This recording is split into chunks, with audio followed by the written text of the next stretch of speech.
Peace. Peace. We live pretty much on time. Getting right to it. Um, Campaign trailing. Saturday night living. Salute. My wrench. My muscle. The Goon Squad in the chat. Ahmad Jabril. Salute to you. Big C Allah. Salute. You see the title. Fat Joe disses the FBA, quote unquote, the FBA, in particular, named out Lord Jamar. Shouts out Lord Jamar. I'm cool with both of them. I'm cool with Fat Joe and Lord Jamar. So I definitely want to give y'all my take on the current drama that's going on right now regarding comments that Fat Joe just made on Math Hoffa podcast regarding the big feud that been going on for the past year or so about who originated or I guess created hip hop. Was it just blacks? Was it just black descendants of slaves, or was it Puerto Ricans and Caribbean island black people? So yeah, it got real I guess emotional and personal with Fat Joe. And I wanted to talk about that and get y'all's thoughts on that.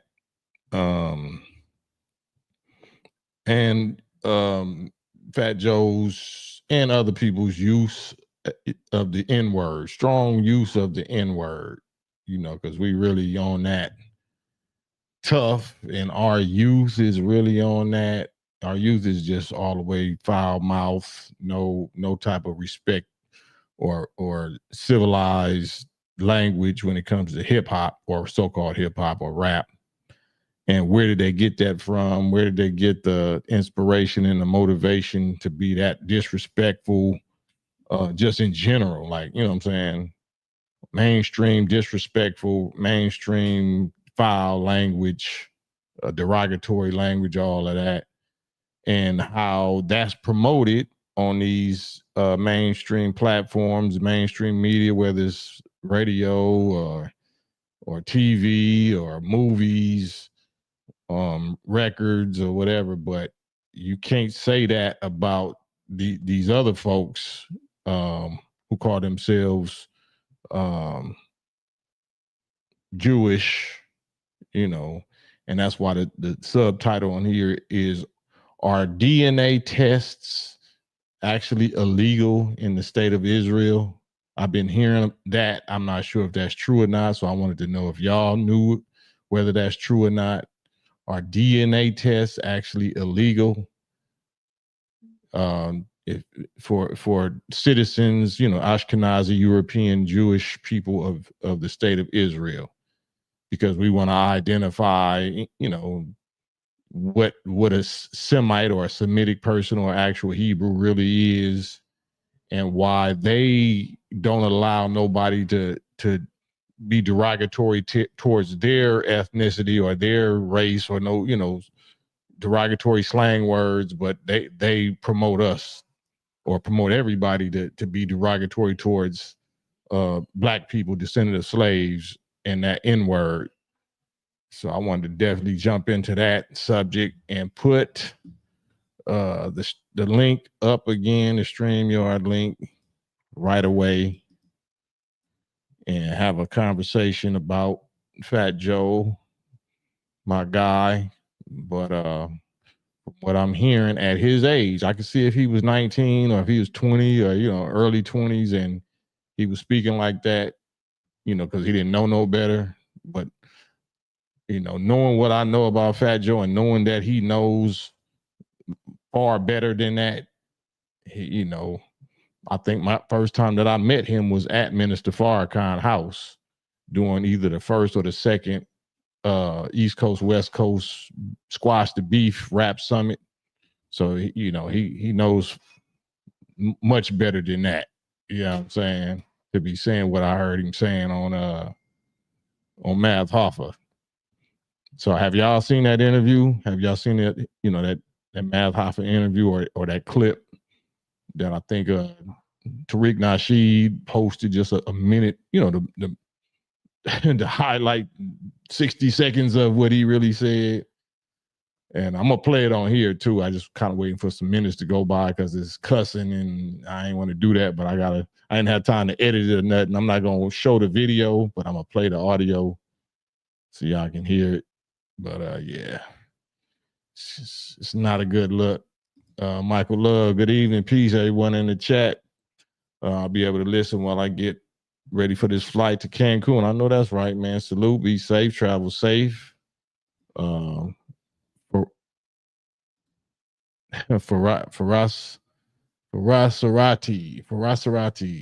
F say I can't repeat that, but I see you. See that. Ahmad, Michael Love, yeah, for sure. Chilltown Major, salute. Elmatic, salute. Big Elmatic is in the building with the wrench, with the stick, and we live. Gangster Love, yeah, you can call in. Yeah, you can just call in because we, this ain't about us now. This is about somebody else. So yeah, you can text, call in, whatever you want to do. Gangster Love on a roll, salute. Black man, salute. Wrench Mob, that's right. Coined that phrase that, as far as I can tell, on a roll with the Wrench Mob. Salute to the Wrench Mob. Wrench Mob Ninjas is the craziest. Bro C, peace and blessings, man. Peace to everybody. Kenny Mack, Slow Joe is over. Boy, this ain't the year of the Joes, huh? Joe Biden, Fat Joe. I don't know who else. The Joes ain't really looking too good as a unit and shit in 2024. King Z, salute. MT, salute. Have you heard Lord Jamar's response to Fat Joe? Yeah, I heard it. Yep, I heard it. I'm gonna try to maybe get him on here. If not tomorrow or maybe Monday, or maybe I'll hop on his show. Because me and Lord Jamar is solid, tight. My Asians and Hispanics use the N-word more than black people. Black people grew up out of that. Well, to an extent. Long live Maryland, huh? I guess. Elmatic, yes. Ethnic DNA tests are illegal in Israel. Wow. The Israeli Ministry of Health restricts these tests as they can have serious social and legal implications. So they matter of national security, huh? They don't want nobody to be able to prove whether you actually are Semitic or actually Hebrew or whatever that is. Is that supposed to be an ethnicity? Is that supposed to be a race, or is that supposed to be a religion? Yeah, but that's incredible, Elmatic, man. Thank you for that. I'm gonna be referring back to your comment shortly. Big Zed, walaikum salam. Salute to everybody in the chat every single weekend. What's up for the weekend? The weekend. That shit ain't nothing but another big commit. What's good with you, brethren? Hey, peace and blessings, Cam. How you doing? Oh man, I'm great, man. By God's permission, how about you? Oh man, I can't complain. Just maintain. Yep. Well, you first on the line, man. First on the airways. What's your take? What's your thoughts on this Fat Joe comments that he had to say? And first of all, did you hear what he said on Math Hoffa? Yeah, I heard. Yeah, I heard what he said. Yup, I definitely heard what he said. And to me, I think he kind of hit the wall, man. In my opinion, I mean, I think he should have narrowed it down. And I think by him saying FBA or racist, and to me, I don't think foundational Black Americans we don't have the power to be racist. I don't think we had a power to be able to pretty much suppress someone like we've been suppressed. And so I think he got into his feelings, and it's unfortunate that, like you said, at that age, him behaving. And I remember back in the day, I remember back in the 90s, like you just brought up about when y'all had that meeting. I remember hearing about it with the minister, and I used to wonder, like, why is he still putting out this type of music if he had this, this meeting with the minister? I used to question that, but as far as what they going through. I think it's unfortunate, but maybe like you said, it's the year to Joe. I don't know. Yes, yeah, to Joe. Big Zed, man, thank you. Got your Cash App and Cecil. Thank y'all, man. First in the chat with the Cash Apps, man. And y'all keep the lights on over here. Hotel Motel 7, Facebook. I mean, not Facebook. What is this? YouTube. You know what I'm saying? So greatly appreciated, man. And I need to be shooting y'all that don't got these wrenches. You know what I'm saying? Because y'all need some power and control and some respect on y'all names over here. So when I get off of here, man, I'm gonna go through my Cash Apps, man, and issue out some of these sticks, these extended sticks with these extended clips and these silencers on here. But go ahead, commit. But yeah, I think like I said, I used to always question Joe after back in the day after I seen him after I heard about the meeting a lot of y'all had with the minister, and I used to wonder who used to promote that type of music. You know what I mean? Yeah. At the same time, and for him to just jump on that, I don't know if he's doing like Jamal said, he's trying to promote his album because he got an album coming out. I don't know, but to attack black people and you trying to imitate that which is black. And you know what I'm saying? I mean, to me, it's like an oxymoron. It's real hypocritical, in my opinion, for him to just attack foundational Black Americans when we only standing on what we believe and what we think is right. Yeah, to me, it's about how he dissed. So what I heard him, he said these broke ass FBAs, right? Right. Well, that's why the whole beef or the whole feud or the whole documentary about who started hip hop exists because we broke because we constantly getting theft. You know, we constantly being robbed of what we originated and what we created, right? Right. You not broke, you know what I'm saying? And because you able to get rich and benefit and claim what black people created, and then you diss us and call us broke. You know what I'm saying? So that's already out of line, and that's of course that's from a personal emotion place that I'm not I'm not there. I didn't really dig deep into it, but just from the surface, as soon as I saw saw him say that, I already knew like something else is behind this. I don't know, if Lord Jamar, I know Tariq, he real slick, roasting and dissing, you know what I'm saying? So, but he don't represent FBA. Like, he is FBA, but it's just like Black Lives Matter. Black Lives Matter is not some black two lesbian black girls, you know what I'm saying? No, Black Lives Matter is what it really say. Black lives around the planet actually matter. You know what I'm saying? And it was promoted, that slogan had to be promoted because the police brutality and all that stuff that was blatantly showing that it don't matter. So that's a slogan that really represent us, not those two rainbow females that got an LLC or something out of that. It's the same with FBA. It's not no leader of FBA. It's not no leader of Black Lives Matter. It's not no leader of DOS, Descendants of Slaves, or ADOS. That's just what we are. So for him to say what he said, these broke ass FBAs and they racist and they this and that, that's total I would say demon possession.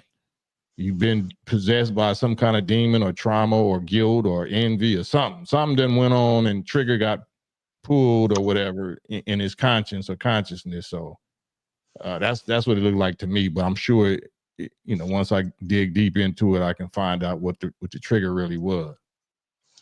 Yeah, that's real. And I'm not sure if he's coming from a point of ignorance, not knowing the true definition, like you gave, of a foundational Black American. Maybe he thinks small minority group that someone came up with on the internet, when we know it reflects the whole of Black America. And you know what I'm saying? So to me, I think us, I'm gonna say us because we are foundational. We being that foundation of hip hop, and which he was able to use as a stepping stone. I think he should choose his words more wisely. Yeah, absolutely. Like we all got that responsibility. To whom much is given, much is required, and much is expected. And we got to be aware that even Tariq Nasheed or whoever, like people could be agent provocateurs. You might not be an agent of, just the blatant FBI or CIA. You might be an agent of your own personal insecurities. So, Tariq might be out here misrepresenting black people just because you are so-called foundational black American or a descendant of slaves or whatever. That don't mean you correct in the way you represent it. So he might have been saying some foul, slick shit, against other people. And that's what Fat Joe is really trying to defend against, or really trying to fight or bang against. But, if that's the case, then Tariq is wiser. He knew how to set you up to where you just gonna crash out like the way he did, instead of knowing how to specify what it is about Tariq or whoever else that you got a problem with. Because as far as hip hop, yeah, the originators of the art form is black descendants of slaves, but Puerto Ricans and Jamaicans and all of that are co-creators. They didn't originate it, but they did, provide, the creation and the evolution of it. So I don't know what the real beef is if you're not the original people to begin with. You know what I'm saying? Do you feel like that the originators are trying to rob you of your contribution? And that's what it seemed like Tariq is egging on, or kind of saying to them, and that's why they fighting back, or he dissing like that. So I already see the slickness on both sides, you know what I'm saying? And that's why I'm even making this live right now. I definitely feel what you're saying, and because I've been hearing a lot of this and that within these YouTube streets, amongst foundational Black Americans, and pretty much a lot of Black people. But I guess when Fat Joe was calling Jamal broke, I think a lot of our people they ran with that narrative. But to me, where I was disappointed, why a lot of our people, from what I seen people running with that narrative, is that I remember Brand Nubian as being more of a conscious rap group. Yeah. So to me, we know that conscious hip hop back in that time was suppressed. So I'm like, So just the fact he gonna jump on there and say like success means you're supposed to be paid. It's the opposite. It's literally the opposite. If you're really true and successful and you represent what Black people represent, we had to do rap out the trunk and all that because nobody wasn't giving a platform or no voice or putting no money behind it. So he that's, unfortunately, that's an emotional / low-key sellout type of position or comment to make against Lord Jamar, you know what I'm saying, trying to attack, his personal character, talking about he the wackest one in Brand Nubian shit. It wasn't no wackest one. It wasn't no wackest one. Everybody had their own style and identity. Neil, I see you back there. Neil, you got to put a shirt on, bro. You got to put a shirt on. And Kareem Abdul Ja Candy Bar says Hispanic people are confused. They adopt everything we do, but claim not to like us at the same time. Now that's a very reckless, irresponsible comment, Kareem, for you to have a Muslim name. You know what I'm saying? You could say specific, if you know somebody specifically that is guilty of that, you need to say that. But you not know better than whoever you accusing. If you accusing Fat Joe of being guilty of that, you even more guilty of that with that comment right there. Because if you knew who Hispanic people are you talking about white Caucasian Spaniards from Spain, or are you talking about so-called Mexicans and Latinos? Because Mexicans and Latinos is from the original Black family. So I don't know if you know your history, bro. And that's why I got this link. You know what I'm saying? I want y'all to hop on with me live. But hold on for a second. Commit. Let me get Neil along with me. Big Neil. What's up with you, Cam? How you doing? Oh man, I'm great, man. How you doing? All right, brother. So I just want to say, like, growing up in LA, going through the counties and all that, we get into it with the Hispanics, as you know. and they really kind of roll with them Aryans when it really come to politicking. They didn't lost state. Now we got a few of them that I can say come from the original. Well, you can say the whole planet come from the original, right? But I'm just saying the way they frequency is with that original essence. It's not like they loving it. They like saying, well, like Busta Rhymes said it in the movie Higher Learning. They hate us because they ain't us. I mean, it's like the most we get a lot of negative vibes than we get positive as far as supporting our businesses in LA. Right here in You LA, we talking got about between who? Between the black Hispanic Mexicans? community. I think I heard Minister Farrakhan say that they put all them people like them, Italians and all them in our community as eight, like boss, the blacks on Fantasy Island. They look toward us, they study us, get our economy and try to mimic and then take it back to white daddy. My thing, that's them. You kind of dancing all over the place. We got to specifically talk about so-called Hispanic Mexicans and Puerto Ricans, right? Okay. We're not talking about Spain. No, we're not talking about. You said mafia. What a mafia? Italians. And all okay, that. Yeah. Okay. So I would say that we did as Black Americans, like the bean pie. I always often tell people in the food industry we can claim other stuff, but the bean pie is foundational Black American. I don't know nobody that made the bean pie and it's the bomb. Right. But we not. I hear that. Let's really get to the genetic identity of who we talking about. Okay. Right? We're so not Puerto Ricans probably, I would say. Yeah, we're not talking about because Mexicans ain't really Mexicans. Mexicans, like the Spanish language, is strictly Caucasian, white, European Spaniards that conquered the native indigenous, which is black people, black Indians or red Indians of North America, did them the same way that they did the black Africans on West Africa when they came and got us in slavery and totally destroyed us mentally, physically, spiritually, and all of that. But they wasn't able to do the Native American, which became Mexicans. They wasn't able to do them as bad as they did us because they still had their land. They still had a little bit of their land or their culture and their connection to their identity. Yep. Right. So this what we living on right now is Mexico. 3/4 of the United States is Mexico. And before it was Mexico, all of it was native indigenous, Native American, what they call Moor, it was black Indians, red Indians and black Indians, which is part of the black family. Yes. Okay. Right. So the same thing that happened to us that got us killing each other worse than any Mexicans or Latinos is killing us. We killing each other. Bloods, Crips, GDs, BDs, whatever, you know what I'm saying, is because of what happened to us mentally by the same snake. The same snake that bit us is the snake that bit them. So I don't fault Fat Joe or nobody else for saying the N-word or talking crazy. Like I can't fault you or me for used to be enemies and killing each other and you know what I'm saying, having to do a peace treaty and all this other stuff. You know what I'm saying?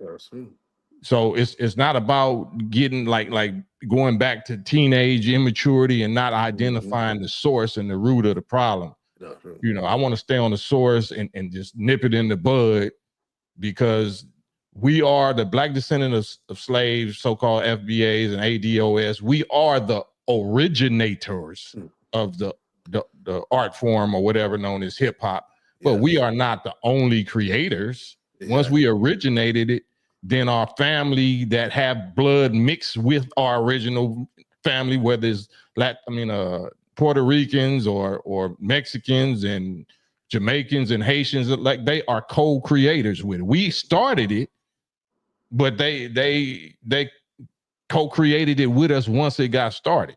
And I agree with that, Cam, 100. That's a fact. But then how do we bring out, this blew our mind, not to even try to say to that, no, but just to add on to that, even the white girl, Tina Marie, is a phenomenal in Black history. She's considered the Ivory Queen. If we can listen to her voice, we hear so much so everybody would agree Tina Marie is the only one that ever done it like that.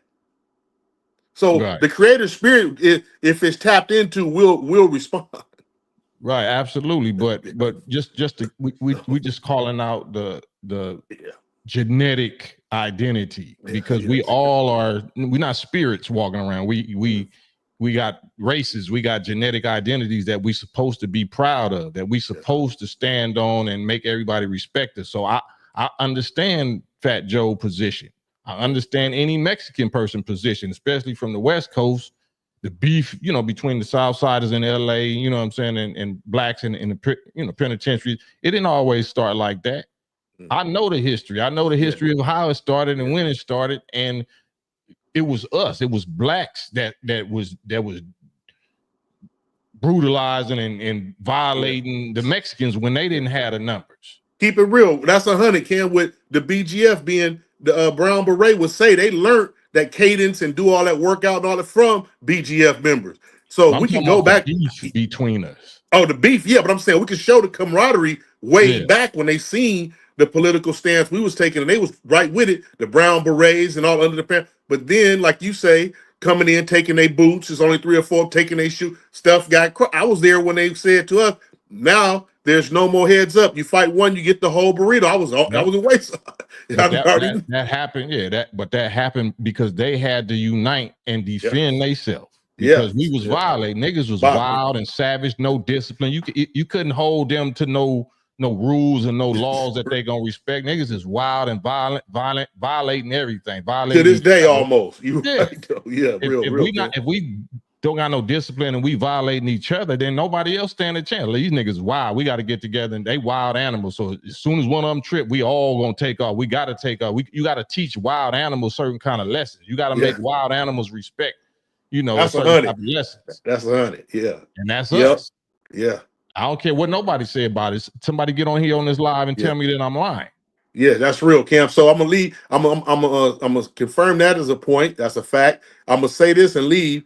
As far as this is just my view. As far as hip hop itself, though, I would say the same thing you said. We the seed of it, but they're a part of the tree. Absolutely. I mean, that's it. Game over. That's it. All right, boss. Man, salute to you, Nick. All right. Negro by blood. What up, Cam? Love you, bro. You got it. What's your thoughts on this? Man, I'm hurt behind this, man. You said it plenty of times, man. We the same people, man. I'm from DC. I'm not like hip too much besides what I see on TV, what's going on with, what I'm saying, blacks and Mexicans in California or whatsoever. But out here, man, we got Langley Park, man. It's nothing but love out here.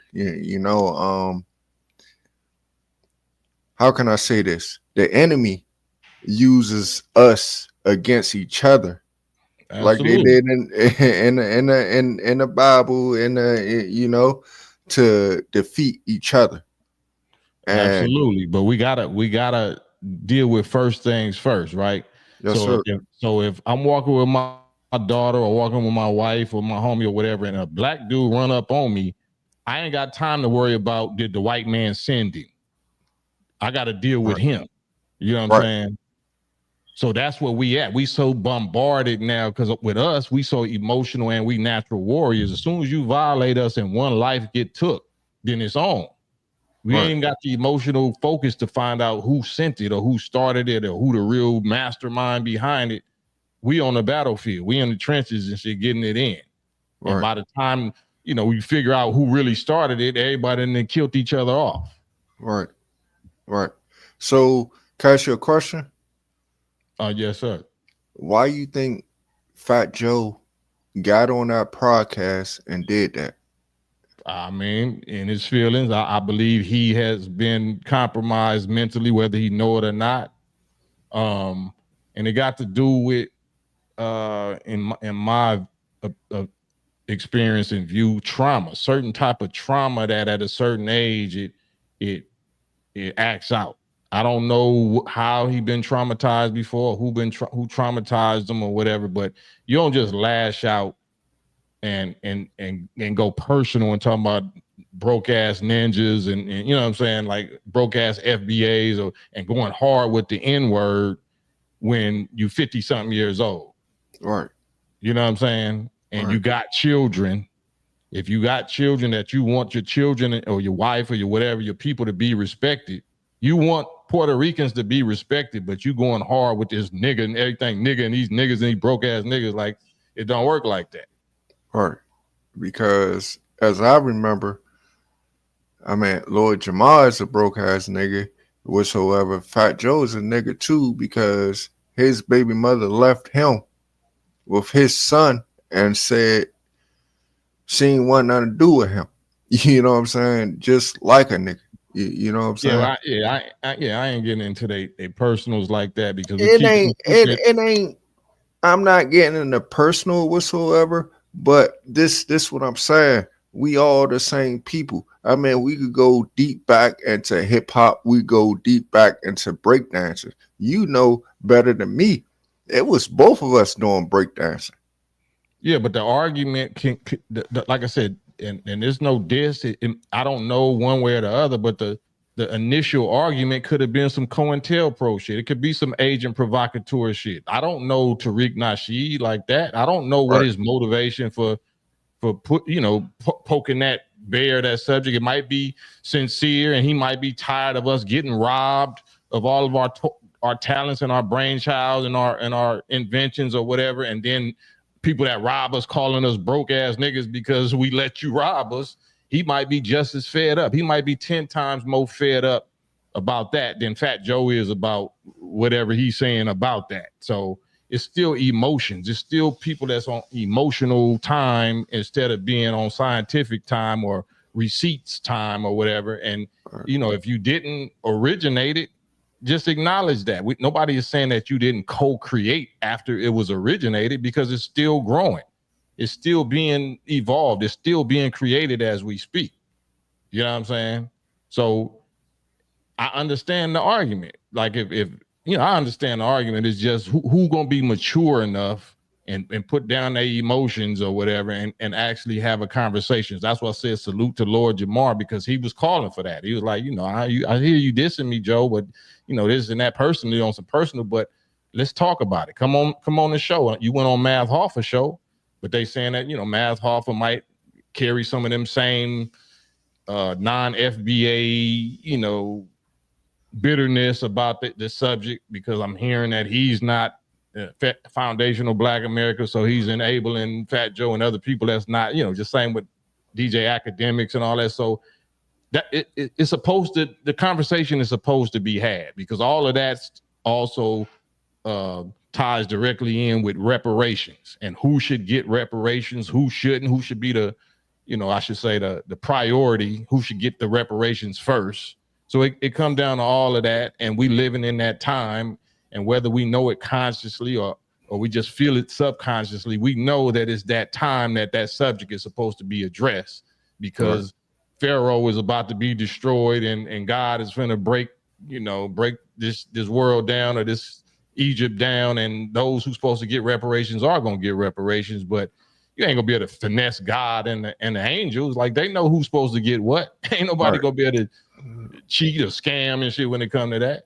Right, and that's why I listen to you. I'm a Hebrew Israelite, and you open my mind up to lots of things, man. Lots of things, especially to Muslims and stuff like that. Yeah. And we all know we ain't getting no reparations here. Not from the ones that enslaved us. But hey, man, I love you, man. Keep on doing what you're doing, brother.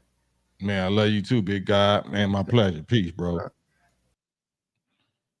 Chris, what's going on, brother? How you feeling, bro? Man, peace. Chris, what's your thoughts on it? Man, first of all, let me say thanks for being the voice of reason, because I've been heated about this whole thing, man.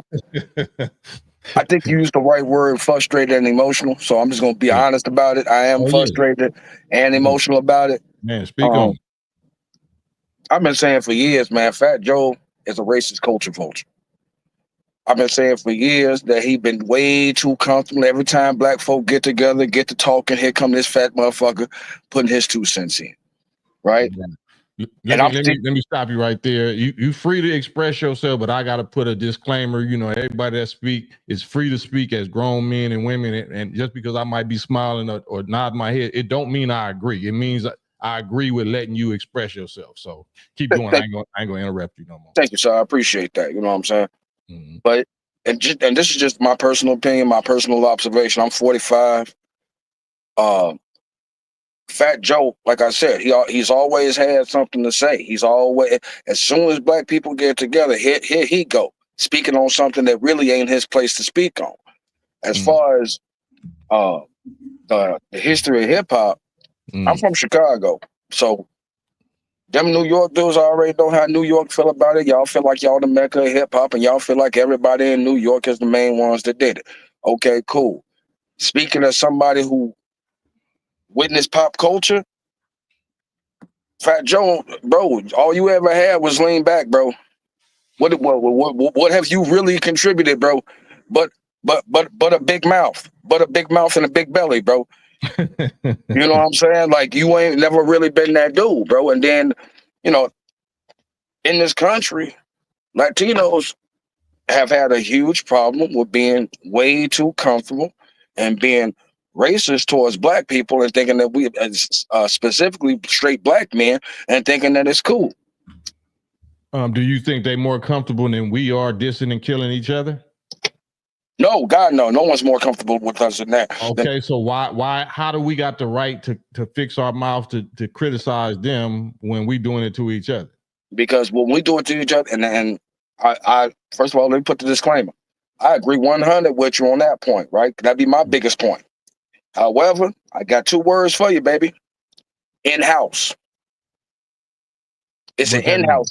This is an in-house issue. It's not in-house. If we bleeding into the community, it's not in-house. Are we bleeding it into their community? Absolutely. No, we're not, bro. You from Chicago, so I don't know what population of Puerto Ricans or Mexicans that's going on in Chicago and LA on the western states of the United States. Mm-hmm. All of this is Mexico, right? Okay. All of this is their land, right? So however you might feel in your heart about being frustrated and upset because somebody's trying to steal your name or respect or your hip hop, they whole life in territory got stolen, right? So, and they got destroyed mentally. They got robbed of the knowledge or whatever they self and traumatized and all that. They just didn't get enslaved like we got, right? Mm-hmm. They got ran back and called aliens and all this kind of stuff. And now, you know, they repopulating and, you know, they call them aliens and, you know, not Bush, what's dude's name? Trump saying the border and, you know, saying, get them out of here. Like, get them out of here. Because it's going to come down to reality. Like, y'all came over here and raped and pillaged and robbed and exterminated and smallpox in the blanket and enslaved. And, you know what I'm saying?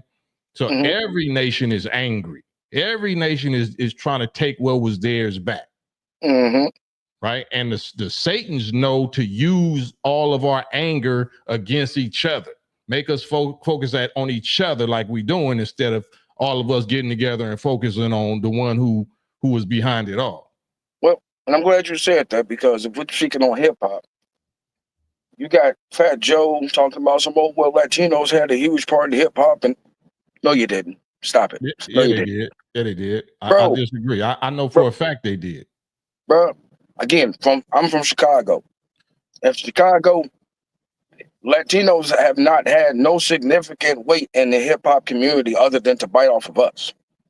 Well, so you saying that hip hop started what we call hip hop right now started in Chicago?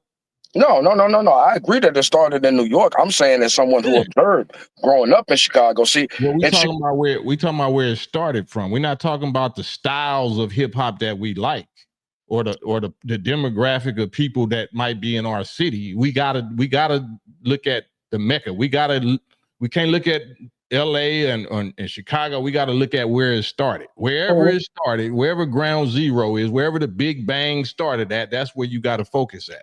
Okay, well, we'll focus on New York still. They really didn't contribute nothing, bro. That's a lie, bro. I mean, I'm just saying, like,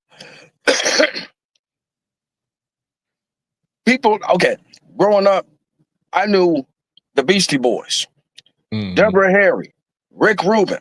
Those three people, those three individuals, those three people are left out of the conversation. Now, they were there at the inception of hip hop, and nobody talks about them. Deborah Harry who is was the there? first female rapper.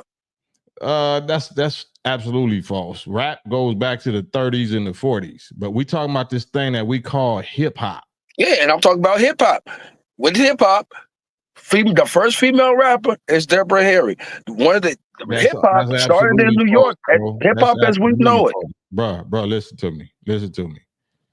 You talking about whatever female, whether she white or whatever, that crossed over and went commercial and got on the radio or got on a record. That's not the first female rapper, bro. Okay, bro. So let me ask you this, right? If you live outside of New York, right, Mm-hmm. and you don't have access to mixtapes on the street, and we're talking about national exposure on a big level where it's actually a cultural thing. Well, that's not what we're talking about. That's not hip hop. If we're talking about creation of hip hop, it didn't have nothing to do with national exposure. Well, I mean, what is hip hop without national exposure? Are you listening to yourself? Yes. Listen, you hear the argument. We're talking about who originated, who created it, not who made it big or who got it the biggest. Okay, it wouldn't exist. In that case, we got to go to the last. Then we got to go to the last prophets. Then. Well, it's before that, and ain't none of them. And ain't none of them Puerto Rican. Ain't none of them. We're not arguing that, bro. I'm not saying that. Maybe you just came on here. I never said Puerto Ricans originated it. I said I know you didn't say that. I'm talking about Joe's point. I'm talking about. That's what I'm saying. What he can bring the receipts that he believes that he can bring or whatever, but he ain't got. That's my whole point. He ain't got no receipts. He been like that for years. For years, every time niggas get together talking about nigga issues, here come this dude sitting at the table, and and to this day, I'm still trying to figure out why is he even at the table. Right. Why is this nigga even talking? Why is the guest talking at the dinner table? Well, he got a right. He ain't the guest. He's a co-contributor. He's a co-creator. No, he's not. Bro, that's your opinion. The only Fat Joe song anybody has anybody listened to is Lean Back. Bro, that's still a contribution. I don't care if you had one hit. That's a contribution. But that's still what just what you familiar with. So where in his neighborhood or his city, his section, he might be that guy. Just like people in LA that you never heard about Bloods and Crips until it finally spilled over into, different states decade or two later on. But in LA, we had giants and legends of gang banging that y'all didn't know nothing about. Well, the thing is, in Chicago, Chicago is a whole different monster than the West Coast. Chicago, like we don't honor Latinos. They got no sway over that. Like on some real shit, like that just don't happen, bro. Like we don't run from Latinos. We ain't scared of Latinos. They don't get tough with us in Chicago because they know better, bro.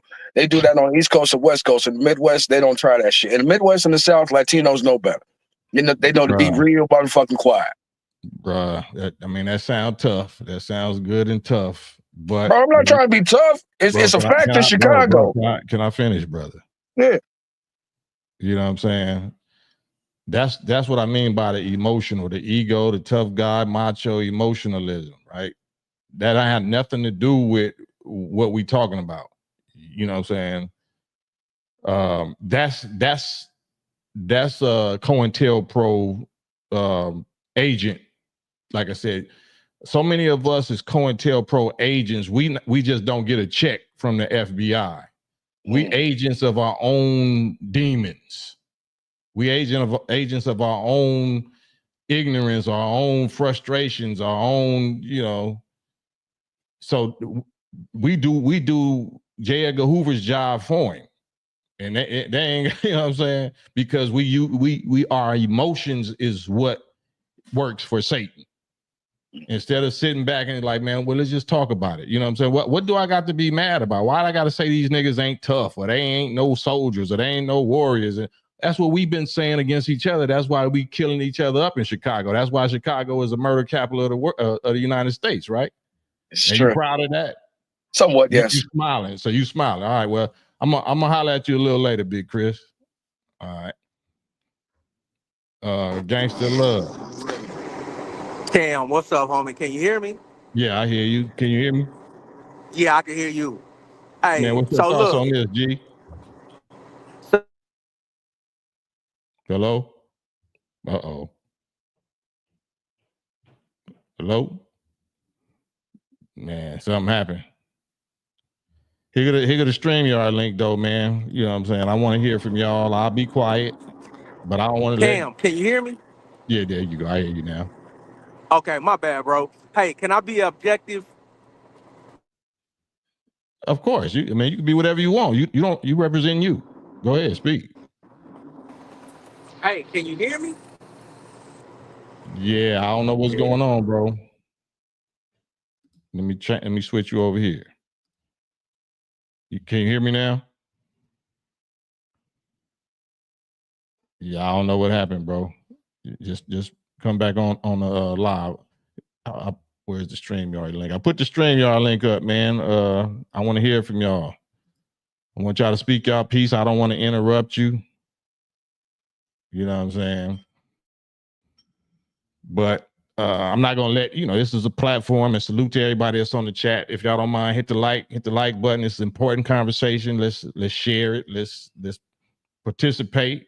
You know what I'm saying? Ain't no wrong and right answers. I mean, it is, but I want you to express yourself. I want to hear where you stand. I want to hear if you logical or reasonable enough to rise above the emotions about it. Because like I said, I don't know who. I don't know if Fat Joe is a COINTELPRO. I don't know if Tariq Nasheed COINTELPRO. I don't know who's what. I don't know nothing. You know what I'm saying? All I do, I got a brain and I can, I can think. I can critically think without getting emotional. That's what I can do. Thanks Can to I ask love. you? Oh, my bad. Yo. All right, man. I don't know what keep on happening, but this probably gonna be the last time, bro. I gotta take you off, then. Man, hit the StreamYard link, man. Y'all don't have to show your face. You can get on here just on the audio. You don't have to get on camera. But let me hear what y'all thoughts are, man, because I don't want to miss the comments. The chat, my little eyes, my 55-year-old eyes, because I am 55 years old, 55 LA street years old in this rap, hip hop, whatever game culture. I'm one of them broke ass FBAs. That's me. I'm broke. My contribution to this is priceless, but economically speaking, I'm broke. You know what I'm saying? So I could take that real personal. You know what I'm saying? Talking about broke ass FBAs. Like what that got to do with it? Was what he's saying true or not? I was throwing shots at everybody, broke ass FBA niggas. Like, all right, man. So salute OG Lorenzo Power. Thank you for the cash app Black Box, the Black Box new member salute. William, Big William Owens, man. Thank you, God. Peace to you, God, for the super chat. OG Lorenzo, salute. And yeah, I don't want to miss out none of y'all comments. That's why I want y'all to just get on with me. 1, 2, 3, J. What's up, my brother? Man, what's good, my brethren? What you think about this? Man, bro, listen, bro. I grew up in the Bronx, bro, in Soundview Projects. Right. I am Puerto Rican, you know what I Right. mean? But Fat Joe out of pocket, brother. I mean, yeah, I feel you. And like I said, well, let me be quiet, man. You got the floor. Say Now, your go piece, ahead, brother. man. We go now. I like to have the back and forth conversation, brother. You know what I'm saying? Yeah. I understand. I think because I know Joe, you know what I'm saying, but I think I understand still his frustration about Tariq, because Tariq is like a antagonist or a roaster, like so this, to me, this subject ain't a game. Like, you know what I'm saying? You don't be clowning and joking and doing memes and shit when it's supposed to be intellectual and intelligent and respectful dialogue if you disagree. And I don't agree with Tariq Nasheed, but that's his opinion. You know what I mean, and stuff like right. that. I'm not gonna call him COINTELPRO or nothing like that because I don't like throwing people of color under the bus, my brother. So Well, that I'm not ain't gonna throwing call him. nobody under the bus. That's who killed Malcolm X. Yeah, That's who killed Martin yeah, Luther King. Like, I don't put it yeah, past nobody. I could be a COINTELPRO. Don't put it past yeah, me. yeah. I just don't like calling people. You know what I'm saying? Without knowing them and having a conversation with them. You know what I'm saying? I just see him on It's social not media. about a conversation, and I don't mean to cut you off, big God, but it's about what you see, the confusion that they being used to stir up. Yes, sir. I tell a tree by the fruit, by the works that they doing. Yes, sir. I agree with you, bro. Trust me, I agree with you 100%. You know what I mean? All right, I'm quiet too. I'm Joe need to stop lying, bro. Like, let's be real, bro.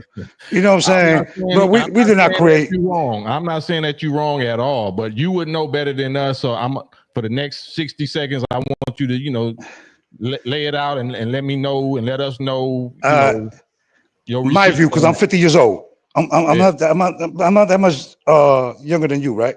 So here you go, right? When I was growing up in the Bronx and Soundview projects, hip hop was a black thing, bro. All right, that is a 100% fact. All right. Was we breakdancing and did we accept the music? Mm-hmm. Yes.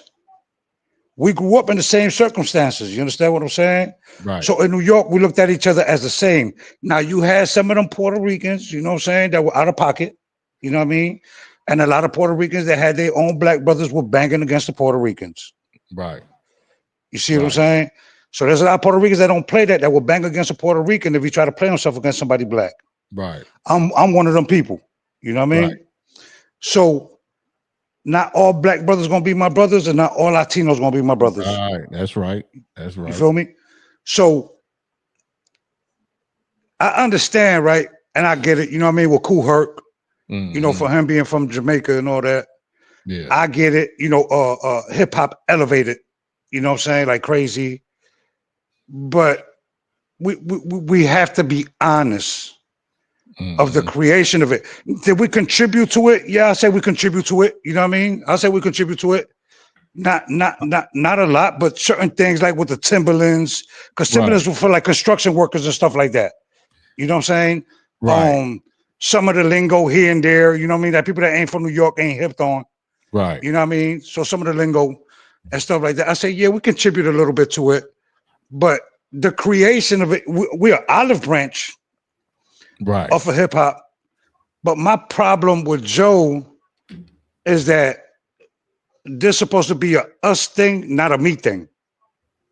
Right. And you wouldn't know. You from the Mecca of that. So that's why I want you to kind of go into that and kind of break that down. To me, Joe, I'm from Soundview, but we should be in Crotona. People don't know about Crotona and all that stuff. Joe's from close to Crotona and all that. He's not actually from Crotona. So in Crotona, you had Rocksteady Crew, which was B Street. Bucky, Kuriaki, Crazy Legs, and all them. All right. And it used to be a boxing thing, and then it became a breakdancing thing. All right.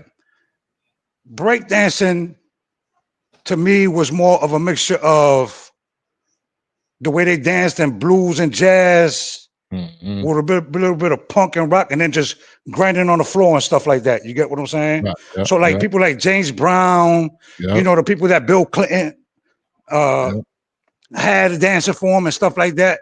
Soul Train, the moves that they were making on Soul Train, and then they started doing spins and stuff like that on the floor. That's what breakdancing is to me. All right. So culturally, the breakdancing move is kind of black culturally. You see what I'm saying? Yeah, with a little twist to it. You see what I'm saying? With a little twist to it. I'm not saying that because people won't be like, oh, yo, dog, I know him. He's biased towards black people. Nah, bro, it has nothing to being biased, bro. It's just what I seen when I was growing up. Right. You know what I mean? I remember when there was a time where Bam, you know what I'm saying?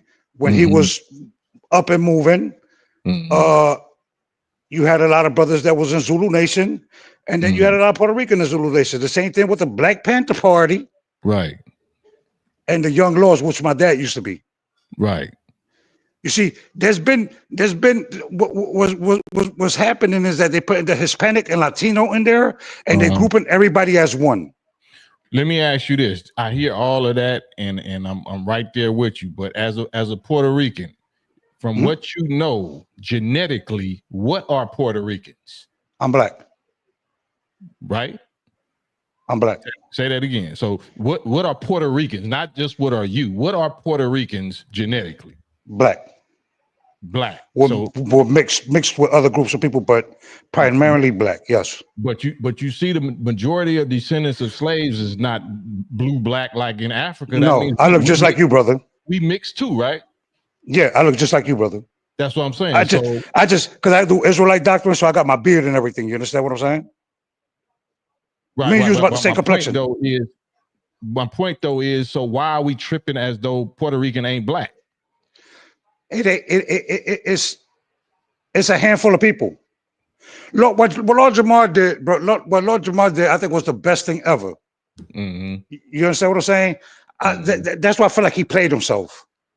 Right. You see what I'm saying?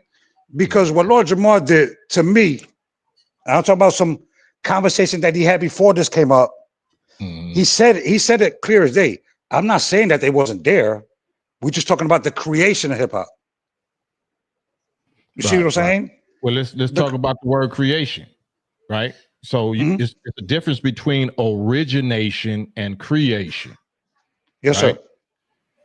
We're still being created right now. Creation just means grow, to grow, growth and development. Yes. Origination means to bring it into the beginning, to give it its beginning. Yeah. Black people gave it its beginning.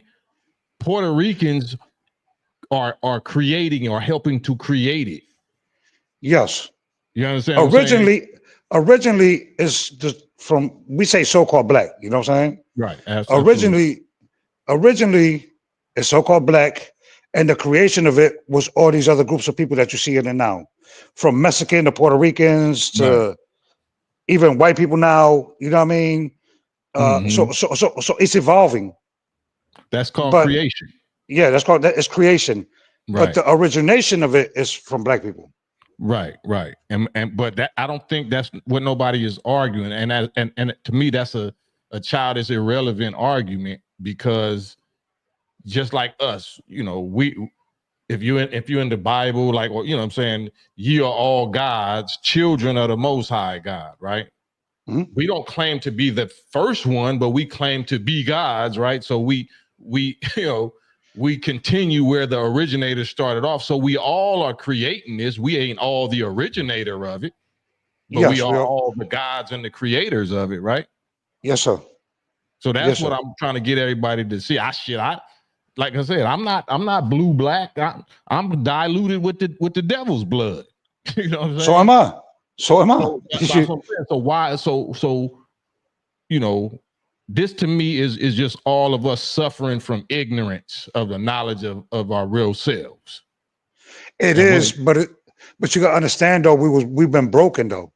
Oh no, you know that, and I know that, but that's why we even on this live, and that's why I'm being quiet and letting you build, because I'm supposedly from the black side, and you're from supposedly from the Puerto Rican side, but you know, as a Hebrew, you know the science, you know the wisdom, you know the knowledge of your genetic identity. Yeah, I'm an Ephraimite. The same people, so that's the conversation that need to be had, not some entertainment cussing or whatever Tariq doing or whatever. Like I disagree on certain aspects of both sides. I think it needs to be people like us.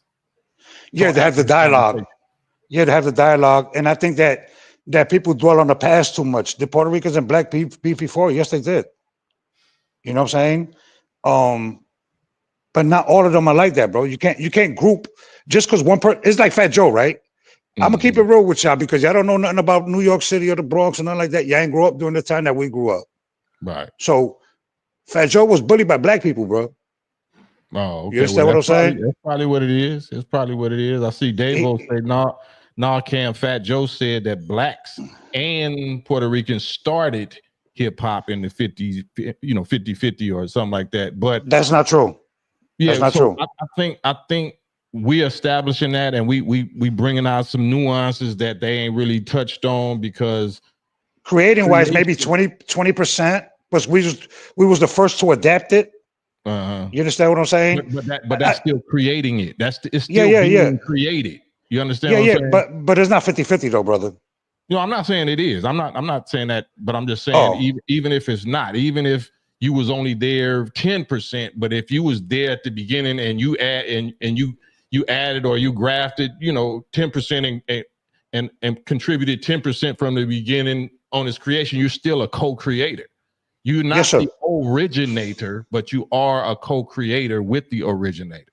Yeah, just like Google. Even if you had 1%, you still was part of the creation of it. You know what I mean? Absolutely. I think we get lost on semantics. And that's what the Satan do. Satan uses semantics to have us fighting each other instead of fighting the real enemy. Yeah, because I've seen a lot of lives where a lot of people was talking down on Puerto Ricans and stuff like that. And I don't get into my feelings because that's your opinion. You know what I mean? So I don't get into my feelings because that just means that you're not my brother. You see what I'm saying? Right. I don't go by that. Bro, if you rock with me, you rock with me. If you don't, you don't. You get what I'm saying? And stuff like that. But also, you got to realize I'm 50. Mm-hmm. I've been with my wife since I was 16. She's black. Right. I mean, but we already established that Puerto Ricans are black. No. But I'm saying because some. Well, I mean, it's a fact. A lot of Mexicans are black. They just don't know it. That's what I'm saying. So this is what everybody is arguing and in their feelings because they do not have the knowledge of reality. They do not have the knowledge of history. They do not have the knowledge of their genetic selves, the genetic species that we are a member of. That's why because they go by race, brother. They don't go by ethnicity. Right. It's a big difference when you're going from race to ethnicity. We going off of ethnicity. There's not too many people that do what we do. You understand what I'm saying? Absolutely. Not in this day and age. And that's why we're tasked and we're mission to lead them. That's what the 144 stars are. Is we the ones supposed to interrupt and intervene and do what we're doing right now publicly. The 144,000 and the 12 gates. Yeah, they don't have to agree with us. We can't make nobody believe us or agree with us, but we getting y'all's blood off our hands because we telling you the real solution and how we supposed to squash this. If you don't want to do it, then you are agent of Satan and you just keep going whichever way you going. So salute William Owens. Hold on 1 second, bro. Salute William Owens said, makers, owner, cream of the planet Earth, fathers of civilization. In short, Fat Joe in his conversation, he was contradicting himself in his own statements. He was personal and made it personal and made personal statements not based on facts. And we agree. That's a fact. Yeah, we agree. That's a fact. He's going. Joe have light eyes, right? Yeah, red hair. My right hand man. Yeah, genetics. Yeah, genetically. Yeah. Genetically, I'm gonna keep it real with y'all. Genetically, like if we was in the penitentiary, right? Yeah. Not to throw off topic. Who you think I'm gonna roll with? You understand what I'm saying? Yeah, I know what you're saying. But look at this. That's still based on being dead to the knowledge of your own self and kind. So yeah, but brother, you can't. Let me say this part real quick. It'll take about maybe 45 seconds. No, go ahead, brother. Go ahead. As you're Hebrew Israelite brother, you know the doctrine and the science of I'm a Nation of Islam. So in Nation of Islam, we taught the science and the history of the original people, and our genetics. Damn, it just slipped my mind just that quick. But it just had to do with us being diluted, you know what I'm saying, and watered down, and with us losing the knowledge of ourselves, but then learning that the original people, the original nation, includes the so-called Black Africans and the native indigenous. So there you go. So the so-called Indian, red Indian or Black Indians or whatever, that's the original Americans that was here 16,000 years ago. You know what I'm saying? Have been here for 16,000 years, that was exiled from India. They're Black people. The people of India are black people. They're just a different tribe of black people. They're the straight-haired tribe of black people. They don't have the negroid features. They don't have the big, the wide nose and the big lips and the kinky hair. That's only one tribe of black people on our planet. That's what we call the tribe of Shabazz. But there's 11 other, actually 12 others, but one of us got lost. But 11 other tribes of original black people, and they all have straight hair, thin nose, thin lips. It's like the people in India. Those are black people.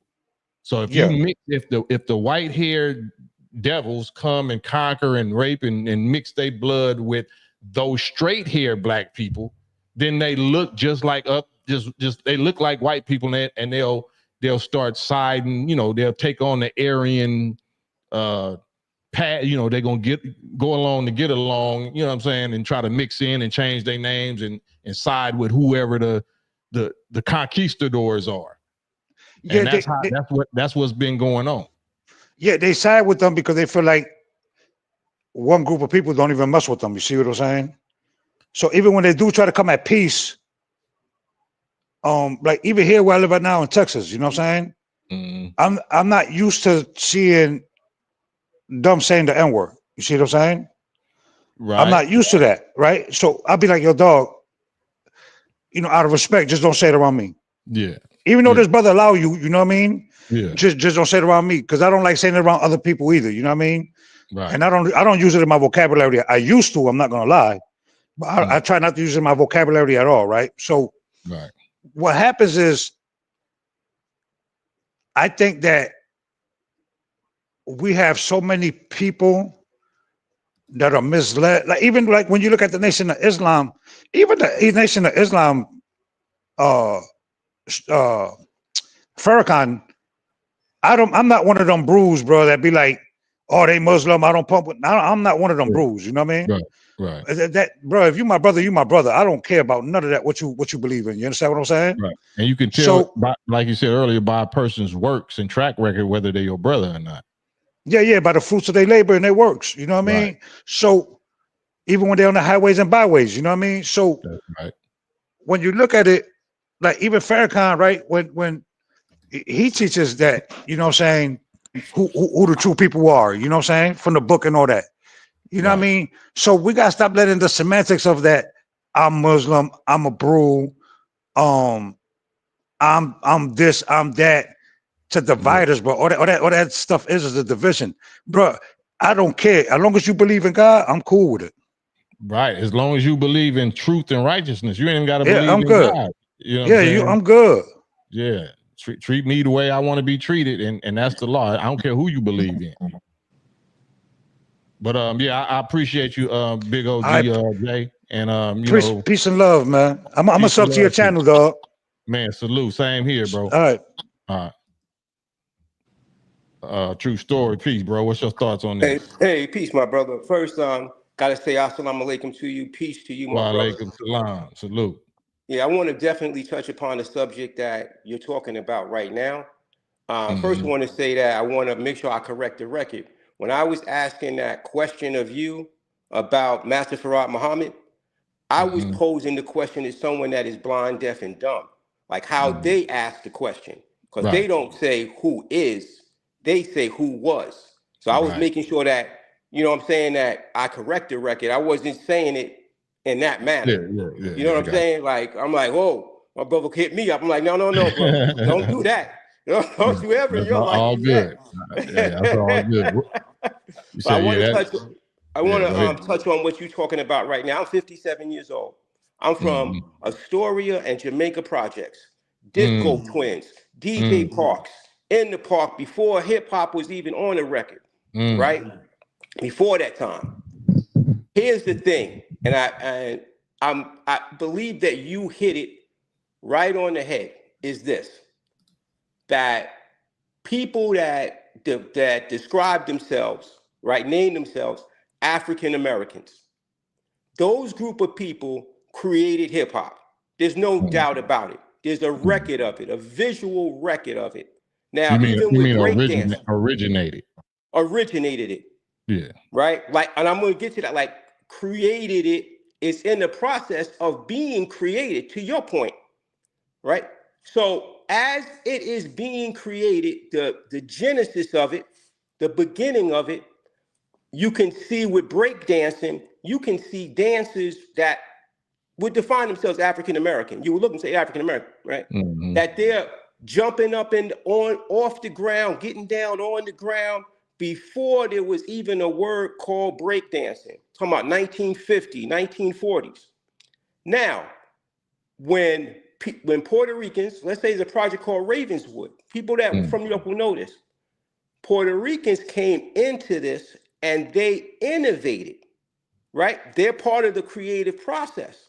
Mm-hmm. What people like, and this is me sharing my opinion, what people like Tariq and the FBA and the ADOS people do, they become dismissive of it, right? They'll say, they will talk down to them, right? As if what they contributed was insignificant. Yeah. That's the problem with when what's Lord Jamar says it, when he's correct in it, but he's incorrect in being dismissive of Puerto Rican contribution, right? Yeah. When Fat Joe says what he says, here's why I make the difference. Fat Joe, I believe, is a person of character. However, he's responding out of emotion and out of a lack of information, not with malice, not with evil intent, but with Tariq and with these ADOS folks, they will make an enemy of Puerto Ricans and Africans. I want to just point to one fact in that. If you go to, I'm not saying anyone should, but if you go and look them up, look up Tariq and blah, blah, blah, the most hateful things being said about our brothers and sisters. I mean, hateful, bro. Like, what's the difference between, I'm going to give you one example of it. What's the difference between a burger that I have and that someone from Ethiopia has? The difference is flies on it. That's the type of shit that, excuse my language, that's the type of things that they're saying. Yeah. Right? It's as if it's coming really from someone with a lot of hate in them. Yeah, everybody. I'm gonna stop right there. I could say one more thing about. I want to say one last thing about Fat Joe. Just hold on. Don't go nowhere yet. I don't know. Hold on. Oh, it must be a delay. Yeah, it must be a delay. I just want to keep reiterating, like what Melvin Love Jones says. They didn't create anything. We did.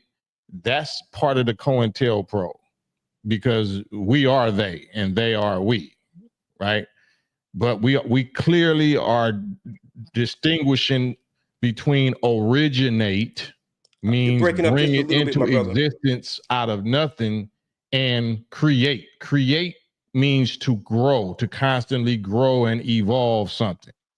So the flyest, in the 80s, like I said, I'm 55. My bro right here, 57. When I first saw, hip hop ain't just rap. Hip hop is breaking, popping, graffiti, DJing, you know what I'm saying? So when I first saw, like somebody, I think bro said, Beat Street or Buffalo Gals, Malcolm McLaren or whatever, it was say break dancing. I ain't ever really seen break dancing. Our people, used to break dance in the 30s and the 40s, our descendants of slaves, doing a bebop music and all of that. But the breaking moves, I never seen no black people doing no windmills like that. I seen Puerto Ricans doing that. I ain't never seen certain little pop moves that you had Mr. Wiggle and Mr. Wave or whatever on out of New York City Breakers and all of that. But then there was moves that the Puerto Ricans was doing that, black people wasn't doing. And it was fly, and we incorporated their creativity into this thing called popping and breaking. So they were co-creating it. Even though we started it, they contributed it with different styles and moves. And, I don't know what they was doing as far as DJing or rapping, but I know with the breaking and the graffiti and all of that, Puerto Ricans absolutely co-created and took it to another level. And that's the important piece about that, right? Is that, yes, we when I say we, I say African American, right? Let's say that group of people started graffiti. There's no doubt. It's a brother from Philadelphia that started it. But if you look at what he did, it's fair to say, yes, Puerto Ricans contributed and innovated throughout that creation process. The same way with breakdancing, you can go back 40s, 50s, 60s, 70s. We were doing that. We was on the ground and breaking it. Let me not say breaking, doing movements like you got these two dances where these brothers jumping in the air, one catching the other, swinging them around his neck. That's us. You don't find that in Puerto Rican culture, but once they saw it and were brought into it, they innovated into it. So let me talk about this, Mr. Cat. Again, you know, and this is what we here for. We here for intellectually proving, showing and proving words and clearing words. Create, Mr. Cat says, create is not the proper word. And I want you to get on here along with Marvin Hagler or whoever that disagrees. Stop typing and get on here, and let's not be confused or have no misunderstanding with typed words. Get on here like a man and let's talk it out real quick. She's saying create is not the proper word. The definition of the word create is to bring into existence. Okay, how long does it take to bring something into existence? You know what I'm saying? How long you say, okay, the first Big Bang, the first star, the first sun came into, how long did that process take? Was it abracadabra, or did it take trillions of years to bring it into existence? So you don't even know what the definition, you don't even know how to prove, you know, what you're claiming, because creation is a process. There ain't no such thing as abracadabra, nothing in reality. Everything has a process. You used to be a little microscopic germ with a tail called a sperm cell that you couldn't even see with the naked eye. But you eventually grew into an embryo and a fetus and then a little baby and then, you know, whoever you are now. You still being created. You know what I'm saying? You still being brought into existence. When you learn something new, you're being brought into existence. You're being raised to life. You being made new. You're being created. So let's really talk. If we want to talk about what's proper and what's not the proper word, let's really get into words. This is what we do. Go ahead, bro. Absolutely, because to your point, I like to give examples of it. Hip hop and rap are in the creative process being created. We're not rapping like they did with Sugar Hill Gang. We're not saying hotel, motel, Holiday Inn. Well, if your girl start acting up, then you take her. We're not rapping like that. If anyone ever were to come on this program and they want to talk about hip hop, how is that any different than what we're seeing right now? I'm an aficionado of this thing, and I say that how's that different than what we're seeing right now? Who is that? Who is that talking? It's identify yourself. They still for the family. Identify yourself and so I can know who's talking. I said for the family. Oh, okay. Go ahead, for the family. And I got you. How's any different than what we're seeing right now, old school? They still talking about taking another dude, chick, all that, take him to the room and everything else. What are you talking about? Well, what am I talking about then? Yes. So you're not familiar. What are you talking about? Hey, we're not gonna do no argument, we can't bro. both talk at the same time. You ask me what I'm talking about, and I'm trying to tell you. Don't act savagely here. Yeah, I'm gonna get you out of here and mute you. So let one person talk. If you already came in and interrupted him for his family, so I brought you on. But if you could say, okay, can I say something, brothers? But you just jumped on talking about what he ain't and what we ain't talking about. Let me redo this, brother man. I wanted to ask you that question. Can you answer it? Yes, I can answer it. So I'm gonna pose this a question. What about Public Enemy? So if you're saying that all that hip hop is encompassed is just that you just said. It's just talking about women and in a terrible way and talking about whatever that someone would say, man, that's degenerate talk. That's deaf talk. Then I would say, well, what about what Kendrick Lamar is talking about? I would say, what about Public Enemy? Right? I would say, what about What about Black Thought? What he talks about? What about Nas and some of the things that he talks about? Right? What about all these other artists that I can go through and name that are talking about life and talking about how we get to a better place and talking about their situations growing up in poverty, talking about their families? There's a lot of music out there. What about Common and what he talks about? So I have to ask you the same question. What are you talking about? You proved my point that we're talking about the same thing y'all was talking about back then, man. What are you talking about once again? Let me ask you this question though. We was talking about Fat Joe. No, right? I want to ask you this question. I already Please answered your define, because I'm question. not sure what you're saying to me.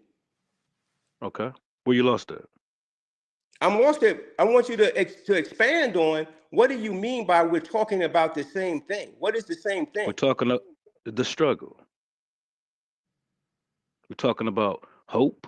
We're talking about the struggle. We're talking about women. We're talking about money. We're talking about progress. We're talking about the future. We're talking about what we want to do in the future. We still want to own the world. The same thing. Are you saying? Excuse me, for a fan. So are you saying that hip hop is no longer being created? It has reached this. Yes, it's reached its full potential. Now it's a whole lot of cosplaying going on. That's all it is, man. It's only so many words you can say, so many different scenarios you could talk about. Say it again. I think he tapped out for a minute, but continue. You say that hip hop is no longer being created. No, we created it and laid it down, man. Everybody else just kind of picked up on it and ran with it. That's not creating. They're just carrying the torch. We made the torch, we lit it up, and we put it on the map. Now they just taking it from country to country, state to state, city to city, immigrant to immigrant. So nothing is being improved in rap. No. Nothing is being improved. So no. So there's no new moves, there's no new abilities, there's no new tricks with the turntables, there's no new technology. Instead of turntables, it's Seratos. Now everything is just the remix of the original, man. Even hip hop itself is just a remix of the original too. All them old school songs and all that. Yeah, that's what hip hop is. So hip hop is not growing. So hip hop is not growing. They're probably getting different kind of deals when it comes to listen to answer the question, bro. Is hip hop growing or not? I told you no. Oh, okay. Well, that's ran its course. That's your opinion. It's ran its course. They get little different deals and stuff like that. Is the human species growing? Devolving. Is the human species is not evolving? No, it's devolving. Look, we getting relying on technology and everything else. Niggas can barely even remember their phone numbers. So this conversation is not higher level than any of the conversations in the past. I think this conversation is devolving as well. We started off with a whole Puerto Rican calling niggas broke, and somehow we talking about niggas. So this conversation hasn't evolved. Can I see you? Can I see your face, bro? You kind of going against the grain too. Can I see your face? Can I see your face, bro? I want to see who I'm talking to. In the back, nigga. Huh? I ain't on that TV stuff. I'll show you in the back. All right. Let me add. I want to just add to this, right? You all the way in the back now. How about that? Go ahead. What this gentleman is saying, right, is it shows. I got to say what it is. It shows an ignorance about hip hop, right? Because clearly, you have better writers now, more creative artists that are in the art form now than we did at the beginning of hip hop. It's just a fact. You can look at even the Rakim Allah, right? You can look at him and then you hear him and then you hear Nas.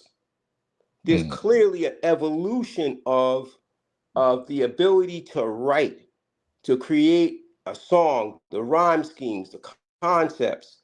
You can look at, again, a person like, let's say, I have to point to Kendrick Lamar and what he's doing with the art form. And this is me saying as a New Yorker, right? I'm talking about someone from the West that is really pushing the envelope of creation. You can talk about it, let's say a Kanye West. Look at his production versus the early production in hip hop. When Mobb Deep and them, they were using the I'm forgetting the name of it, but they was using that the machine to create sounds, right? It was very basic. It was still great, but when you compare it to the production of when Dr. Drake brought in his production, when you look at again Kanye West, he changed the whole sound of hip hop that we had never heard before. So it is still, if it was just static, the music wouldn't be selling. Every art form that is relevant is alive and growing and thriving because the people that participate in it are moving the boundaries. I'm going to say one last thing about it. I'm going to use this example. It's just like in sports. You may see one brother that dunks the ball a certain way. Let's say like a Dr. J. And then we get Dominique Wilkins and Jordan. Because someone looks at it with our community and say, hold up, I can do something. I'm gonna put my creative piece on that and do that better. I'm gonna end it with that right there, brother. I appreciate you, bro. Yeah, it's some kind of a delay going on. But I wanted to address Messi Matthews saying hip hop is weak as F. No, the Satans that commercialize you talking about commercial whatever that is. That's if that's even supposed to be hip hop. That's weak as F. We all being blinded and deceived and getting stirred up and riled up because we really jealous and envious because Satan is promoting the weakest F so-called hip hop. It's people that hip hop is constantly evolving, growing, is innovating, is constantly being created. But Satan is not interested in promoting that or pushing that. So we make dumb, uninformed, emotional, absolute statements like hip hop is weak as F. Hip hop is not weak as F. The stuff that you hear on the media and these media platforms is weak as F. You know what I'm saying? But that's us. We let Satan, because they control money and they control media. Money and media makes you think that that's all there is. That's your gauge of success. That's why Fat Joe would get up there and say, y'all broke ass FBAs. Oh, broke means you successful? Since when did broke mean you, money mean you successful? Broke mean you not successful? Well, the descendants of slaves, that created everything in here in America, we ain't getting no money for none of it. We built this country, we built this world, but especially the superpower called the United States of America was built. All the inventions, all of that was built. The engineers, the architects, everything was built by the slaves who didn't get no money. We was broke as F, and we still are broke as F because we got broke in mentally. So hip hop ain't never weak as F. Weak would not. That's influential is the opposite of weak. Hip hop is the most influential art form on the planet. Is used to sell everything. So it's not weak. It might be poisoned. It might be contaminated and poisoned, but it's not weak and it's not finished. It didn't reach no ceiling. That's just like saying you're or the human species or black people or humanity and shit is it reached its peak. It's devolving. Nah, the niggas you hang out with, you might be devolving, but we ain't. Just because you devolving, that don't mean we are. Nah, the niggas you hang out with, you might be devolving. You're gonna have to turn your Dwayne, turn your volume down in the back. You can hear me? Yeah, you on. What's your thoughts on this? My thoughts on this is that I think the problem stems from they're not giving the credit.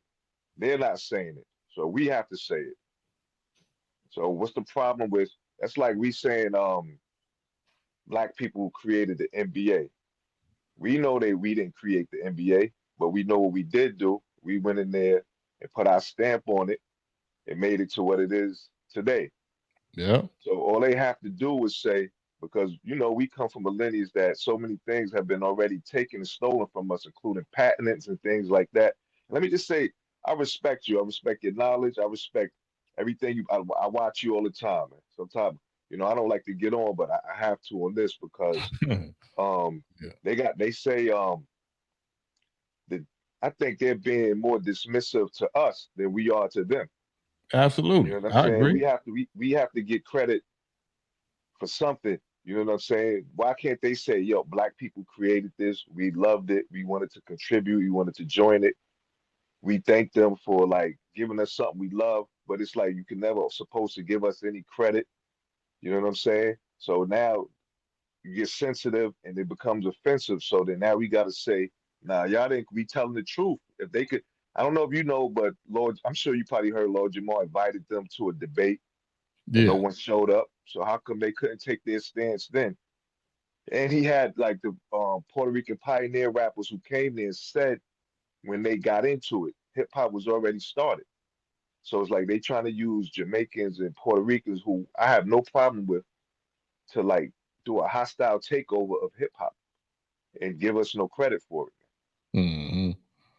I agree with you. I agree with you 100%. It's just once you mature, like Lord Jamar, he got knowledge of self, and he's working with a degree of emotional and spiritual and mental maturity. You know what I'm saying? To where you don't have to, I'm not threatened because I know I'm the father of this, or I know I'm the originator. Even if you got 1,000 lawyers and witnesses and fault, I'm still gonna be calm because I know I'm the truth. What I got is the truth. I don't care who you bring. You know what I'm saying? So it's the spirit that you present your argument, you present your case with, and Satan, what Satan do, and Satan ain't no ghost or no spirit. Satan is them small caps that control the money and control the media. What they do is they look for artists. They have always looked for artists that they know have character flaws. They got a psychological profile on all of us. So the ones that look like they can't be bought and they can't be broken and not gonna compromise, now they gotta they gotta push y'all out. But the ones that they see is willing to do this or willing to do that to stay in the limelight or to stay relevant or to stay having money or stay comfortable and all of that, then they're going to push those kind of people. You know what I'm saying? If you got some bitterness or you got some trauma, or you got, something happened to you, that's Right. who Satan picks, and that's who he pushes because he know that's going to spark outrage or envy or whatever is in us, because real warriors don't like injustice. So we gonna go at it like, and that's what they count on. Okay, we gonna make these people clash and feud and fight and kill each other, and we just sit back and laugh and get paid off of all of it. And once the smoke clear on that, we're gonna find two new niggas to do that with, or two new races or whatever to do that with. And they've been doing that same playbook, Bobby Boucher, Waterboy playbook, for the last 400 years, whatever that Willie Lynch stuff was. So, but I agree with you 1,000%, bro. All right, thanks. I appreciate that. But what's the right approach in your opinion that we get them to understand? Because it seems personal. It's like they always like to say Americans have no culture. So this Mm-hmm. is one of the way that they downplay us. Like Mm-hmm. you don't even have that either. One of the most lucrative things created on this earth right now. Y'all didn't make that. So it's like, come on now. It's a slap in the face, and it's like that somebody's just trying to rob you too at the same time. We always been loving to like, I'm not gonna say outsiders, but people that's, you know, clearly not us. But then the thing is we don't give each other that same love Well, you that know we are why? accepting of other people. You know why that is, though? Even in our mental death and ignorance and craziness and trauma as slaves for the last 400 something years, our nature, our DNA knows that we're their mothers and their fathers. Okay. Those are our children. So, you know, if you know you produce some offspring, then you just want to be proud of them. You just want to give them the credit. You want to give them a big name to live up to. You know what I'm saying? You want to see them doing something that you know you originated. Sometimes you got to spank them too, though. Oh no, I ain't no doubt. I'm not saying that. I'm not saying that. But I'm just telling you that's where we get lost at. Like we so quick to give away this and give away that because we want to see them do well. We want to see them do well. We be proud of white people when we see they can rap or dance and shit. We be more trying to promote them more than we promote ourselves because we see that we did that. Like I taught that, you know, that puppy how to walk on they hind legs or something. You know what I'm saying? I think when they realize is or finally admit it is when they're gonna destroy it and demonize it, and then they be like, you know what? Yeah, this was y'all's. Well, they already did that. Shit. But yo, thanks for taking my call, man. I appreciate you, man. Man, my pleasure, big guy. All right, big Dwayne. All right, peace. Peace. William Owens said, love of self comes first. The one who loves everybody is the one that don't love nobody. Quote, Honorable Elijah Muhammad. That's absolutely right. Absolutely right. Thank you. Also, Big Will for the super chats, man. Super appreciated. But we know that these people is the enemy, and we know I ain't talking about the Puerto Ricans. I'm talking about the real enemy, and the real enemy uses what they know we desire or what we need to pit us against each other like video game men, like you know what I'm saying, like Call of Duty or this crew against this crew or this race against this race or this section against this section. They've been doing it since we've been here. It's the Willie Lynch thing, right? The Willie Lynch thing. They know we waking up, and I think this argument is actually healthy, even though, you know, it's just like, to me, it's like Donald Trump. I love the fact that Donald Trump is in office. I don't think that Donald Trump loves me or whatever, but I think that we're going to benefit from what Donald Trump does to his enemies and what ultimately he's going to do to this nation. I think he's going to collapse America. I think America is going to fall under Donald Trump, not because he's trying to make it fall, but you know, I think he's going to go against his deep state brothers or the, you know, Hatfields and the McCoy, big brother, small hat, Zionists or whatever. And it's going to lead to the collapse of Babylon. That is how it's supposed to fall. And then we going to really benefit as they collapse. We going to catapult. But if we think that we supposed to be, you know, integrated in with them, then we going to be so deceived and emotional, and we going to have our cape, our super cap and save a devil cape on and shit, and we going to go down with them. When we just need to turn off these emotions, turn off these feelings, and observe. Like, do I need to be upset about this? You know what I'm saying? Do I need to be upset about this? Do I need Satan's credit? Do I need Satan to put me on his Hall of Fame or his Hollywood Walk of Fame? Or, you know what I'm saying? Do I need a Grammy? I don't give a damn about none of the tricks and things they trying to seduce you with and offer you. Like, I don't want your credit. I know what I did. I had to do this myself when it came to rap and being behind Ice Cube and behind Snoop and behind everybody else. Like, man, you know what? They want the spotlight. But God knows my contribution. They know it too. They might never tell you my contribution. That's cool. I know my contribution. They know my contribution, but the creator that I believe in knows my contribution more than everybody, and he ain't gonna rob me. He ain't gonna waste my reward. So all of it's gonna come down to a spiritual thing that you believe in, what your belief system, what your testicles is sitting on. Is your testicles sitting on the white man and his money and his media and his fame and his support? Or is your testicles standing on the God of the heavens and the earth? So I ain't talking about religion neither. I'm talking about the original man and woman, the Asiatic black man, maker, owner, cream of the planet Earth, father of civilization, God of the universe. That God. So that's what I'm here for. FBA Dynasty, my bad. FBA.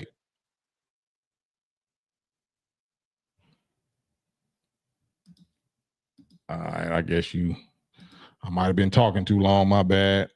Big Will, who are the learned? Those who practice what they know. Man, yeah, I'm trying to get the blood off my hands, Big Will. You know what I'm saying? Trying to get the blood off my hands and speak the people's language, you know. Man, I super appreciate you though, William. You making it easier for us to get that done. And I love the comments and the contributions, man. So we at war. This is our warfare. Commit, Okay. you there still? Yeah, I'm still here. Can you hear me? Uh-huh. Yeah, so let me ask you something. So do you think Joe went back to sleep? Yeah. Yeah. So he might just be Sleepy Joe too, but I don't want to get into that.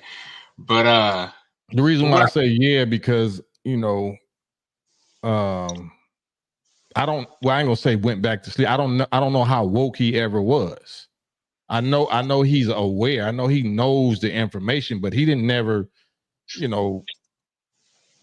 declare that he was with this cause or with this right. As far as I know, like, I signed up for the Nation of Islam. I signed up to make war with the beast.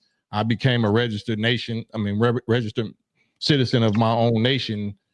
I don't know what his cause ever was or whatever. So I ain't gonna say he went back to sleep, because I don't know if he was never awake on that level, but he was aware of the enemy and he was aware of things. Yeah. So is it? Well, I don't want to. I got another question, but I don't know how to really answer it without. Well, I'm gonna just say it.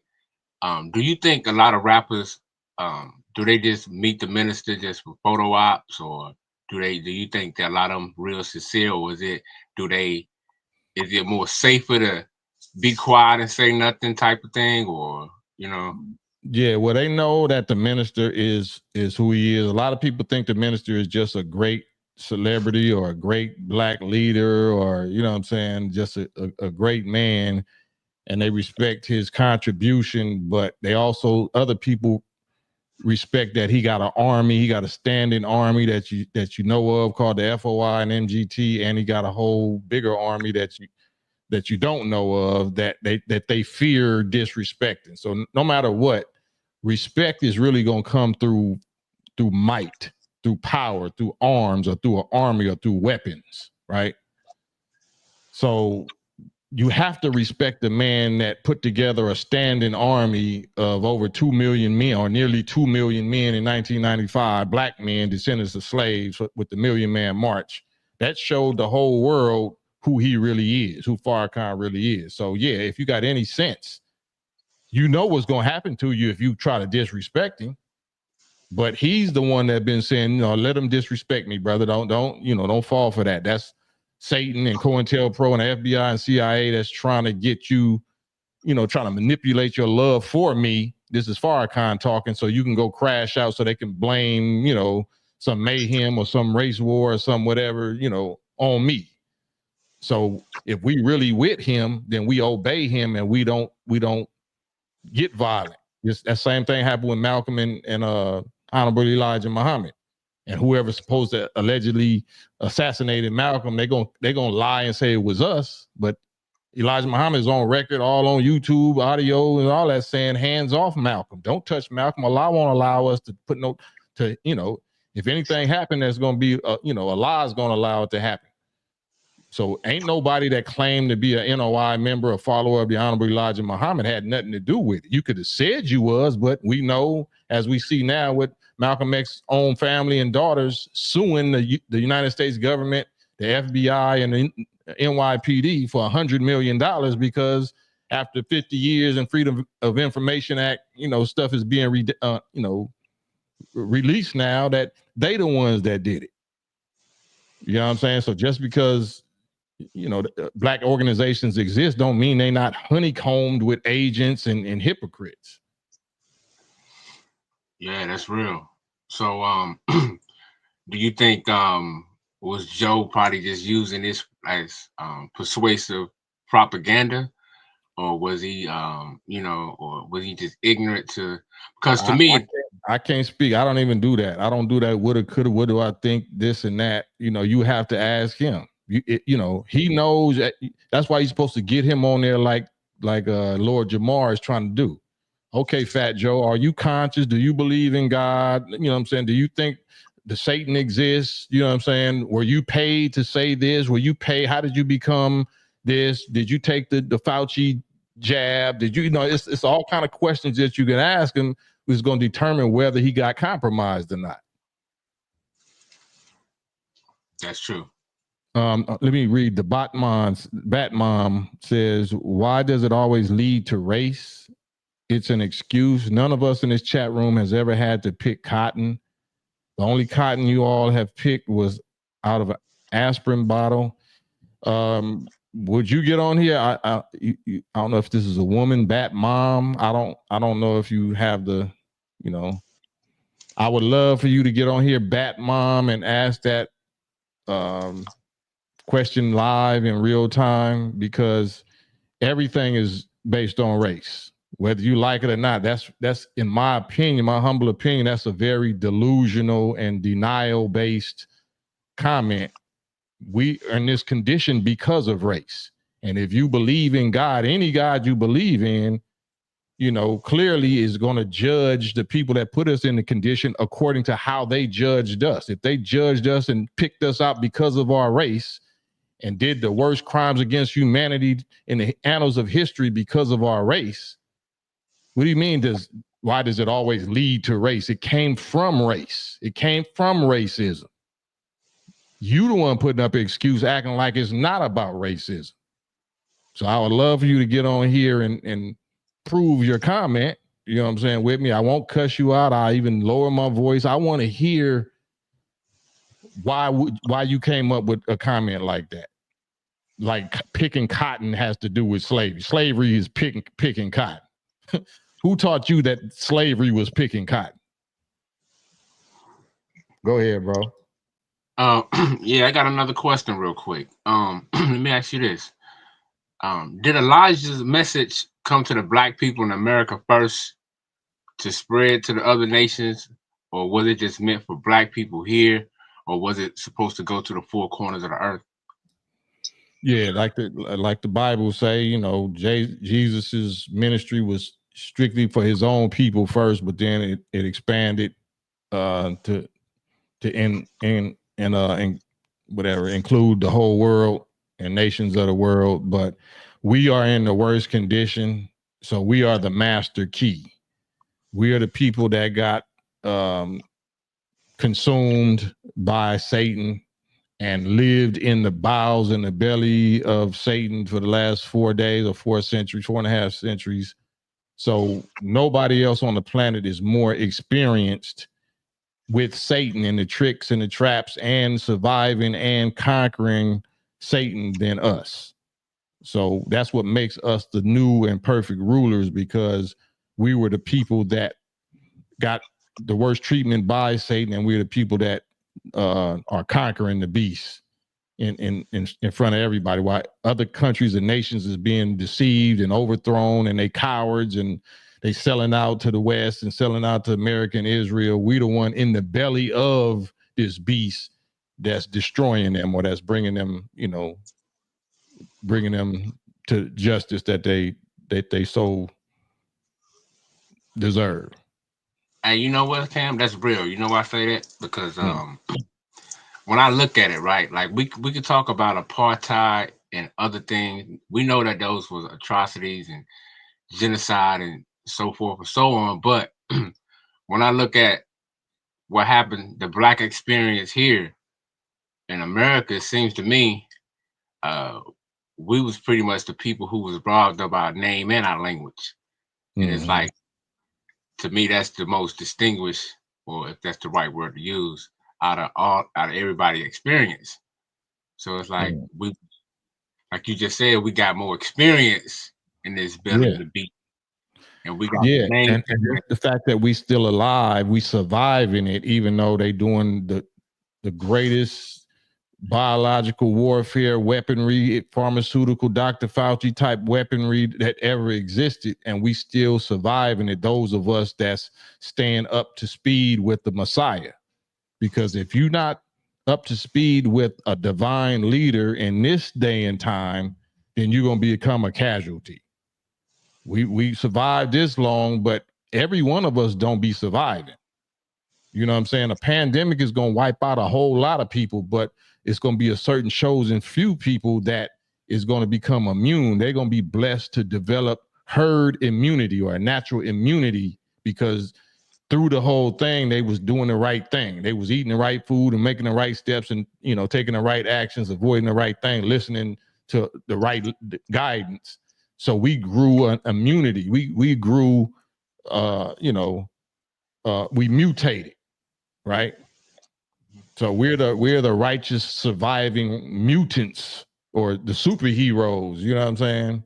But everybody else, if you think you can get through this without Farrakhan, then good luck to you. Hey, that's real. No doubt, man. Yeah, I want to say, William Owens said, we are Muslims by birth. Talking about the original people, the black people, black and indigenous. We are Muslims by birth. Muslim just means one who submits their will, and in this case, this is our nature. Islam is our nature, meaning submission to truth and peace. We're people of truth and peace. We love truth and peace. And it says the search of knowledge is an obligation laid on every Muslim. We all supposed to search out the knowledge. We're not supposed to be lazy and say, well, no, I didn't know. Anything else you want in life, you're going to go get it. You're going to go to the mall and shop for this. You're going to go to the dispensary and shop around for the best weeds. You're going to shop for what you want. But when it comes to the most important thing, you're going to sit at home and say, well, no, I never heard of that. Nobody told me. So, but never doubt anyone seeking out guidance for that reason alone. So if somebody's seeking, there's no such thing as a stupid question. Only stupid question is the one you never ask. Right. And same crook, new look, salute. Same crook say in chess, our enemy always makes the first move as seen from the outside. I mean, as seen from our side, excuse me. Observe, plan, and execute, brothers and sisters. Peace to you all. And that's why in Islam, which is not our religion, is our nature. Our nature is their religion. We got natural soul, we got natural rhythm, we got natural all kind of gifts or whatever. That's natural to us. But to other people, especially the opposite, the most opposite expression, which is the Euro people, they need a book.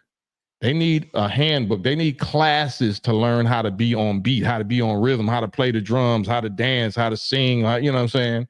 They need a book for that. That's our nature. We don't need a book. We are the book. But when we physically die or pass away, at least we need to put our accomplishments on paper. And that's called a Bible, right? So that's the same thing with this. You know, we are the Bible. So this ain't religion for us. This is a way of life. And our way of life, which is Islam, is never be the aggressor in conflict.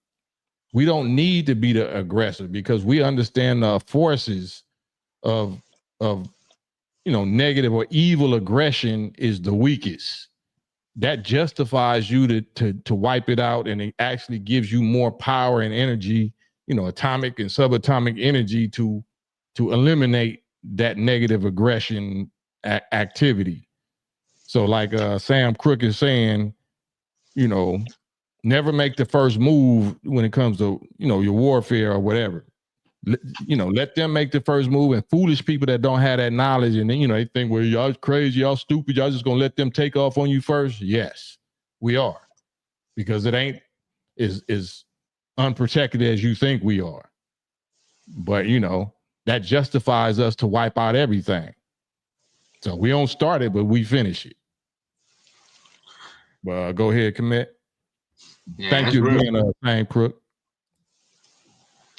Yeah, so would you say do you feel like you've been sent to represent things we were made to forget?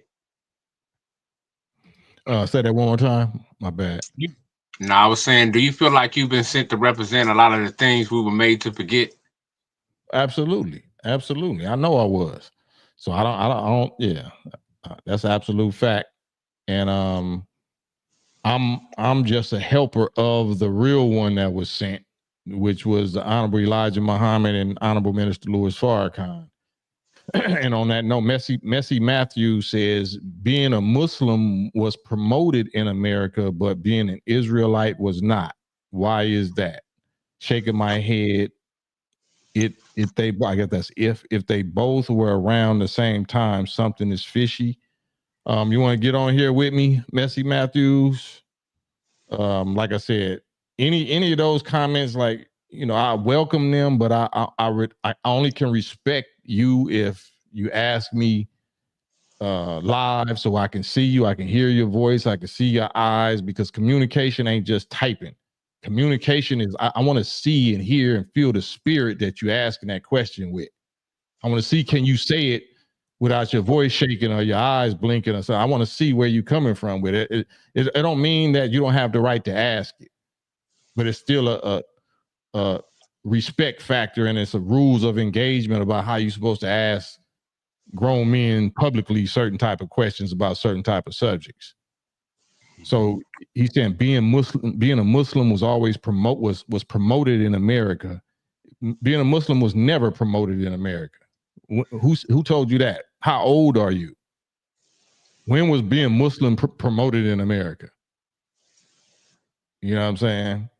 And the true Israelite and a true Christian is a Muslim.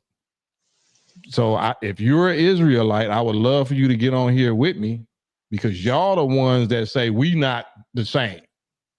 In the nation, we say, no, we Muslims, we Israelites, we Hebrews, we Christians, we agnostics, we all of that. Y'all the ones say that we something different. So would you get on here with me and have that conversation real quick, like a man, like a Muslim, I mean, like a Hebrew?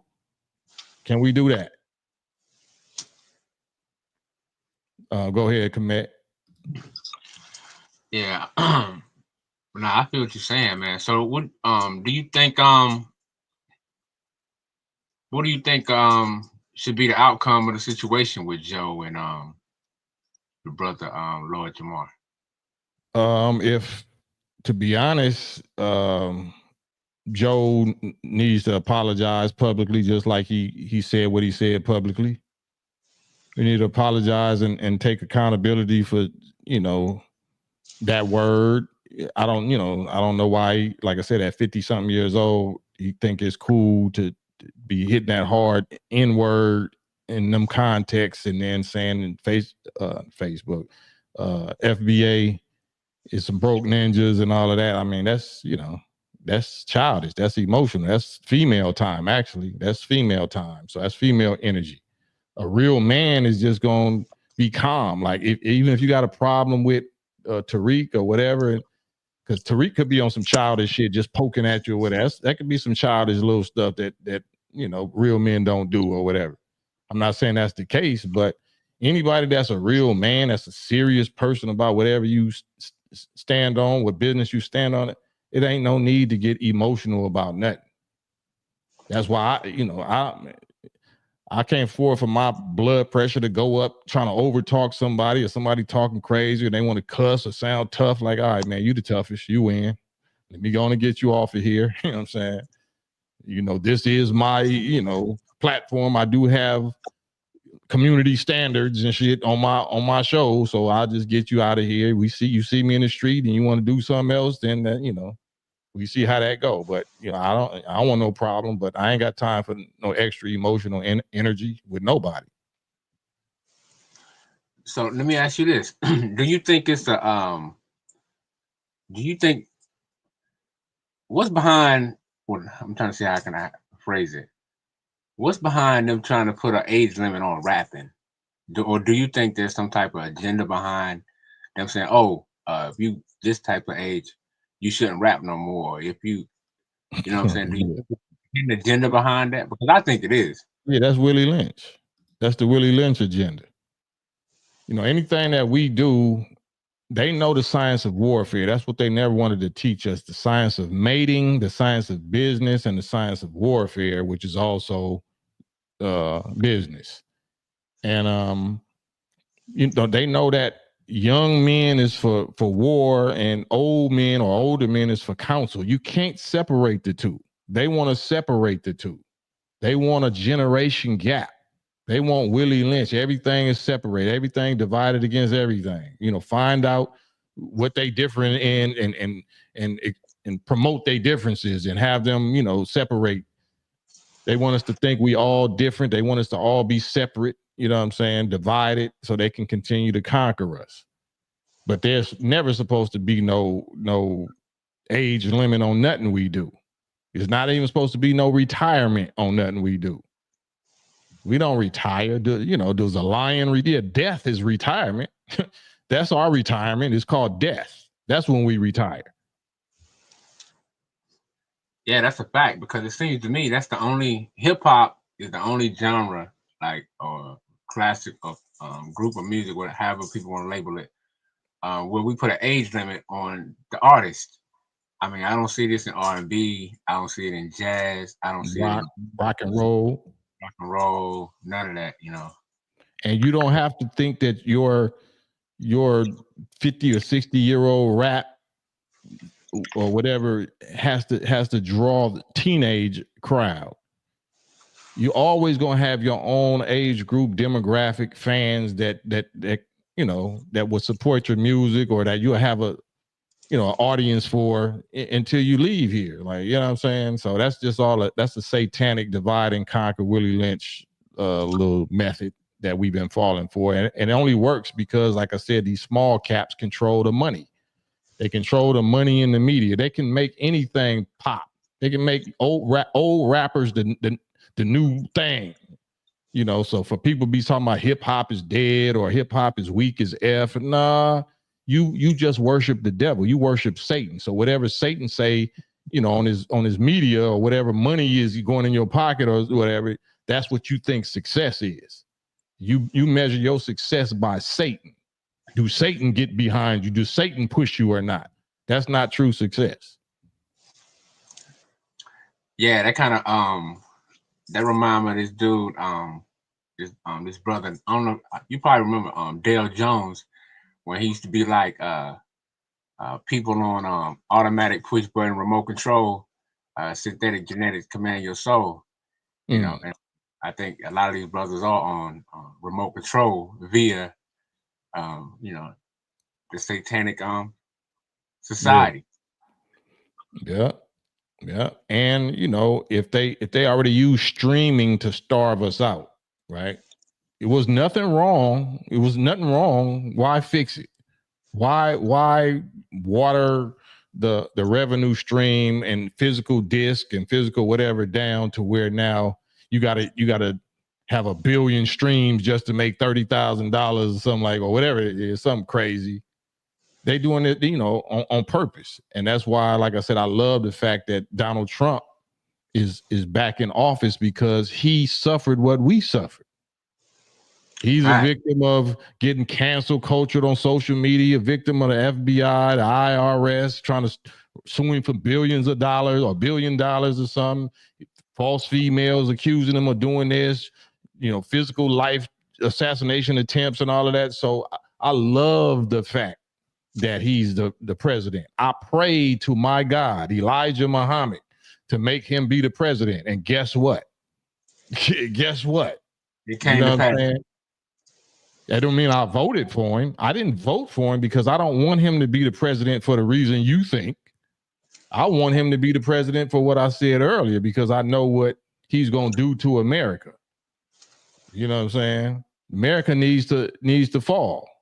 This America, the America that we familiar with, that is already 110 years overdue.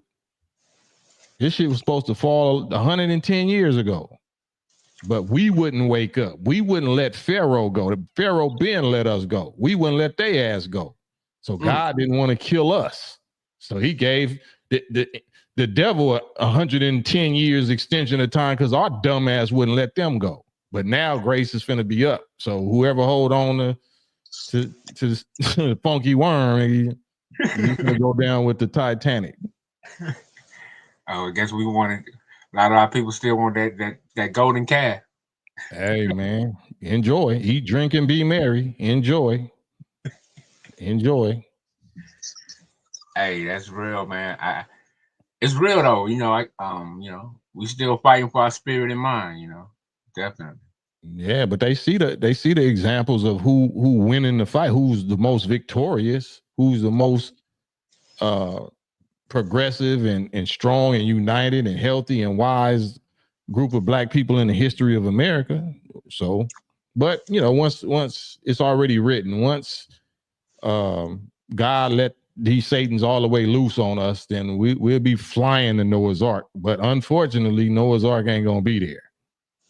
The people that was in your midst that you have access to, like right now, that he always gonna be there, or he ain't nothing. Like, all right, watch when he let them dogs loose on you in a few days.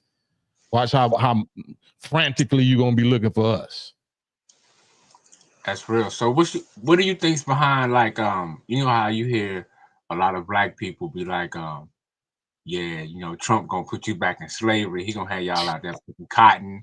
You know what I'm saying? And I'm saying to myself, I ain't seen black people pick plums in a long time. I mean, and I'm just saying. And at the same time, when Trump got it off the last time, they said the same thing. So do you think it's just fear mongering, or why do you think a lot of black people feel like that? Just mentally deaf, dumb, blind, dead, lazy, greedy, delusional. Because we got the 4 years receipts of Trump and his presidency, but now, of course, this 4 years is going to be different because look what you did.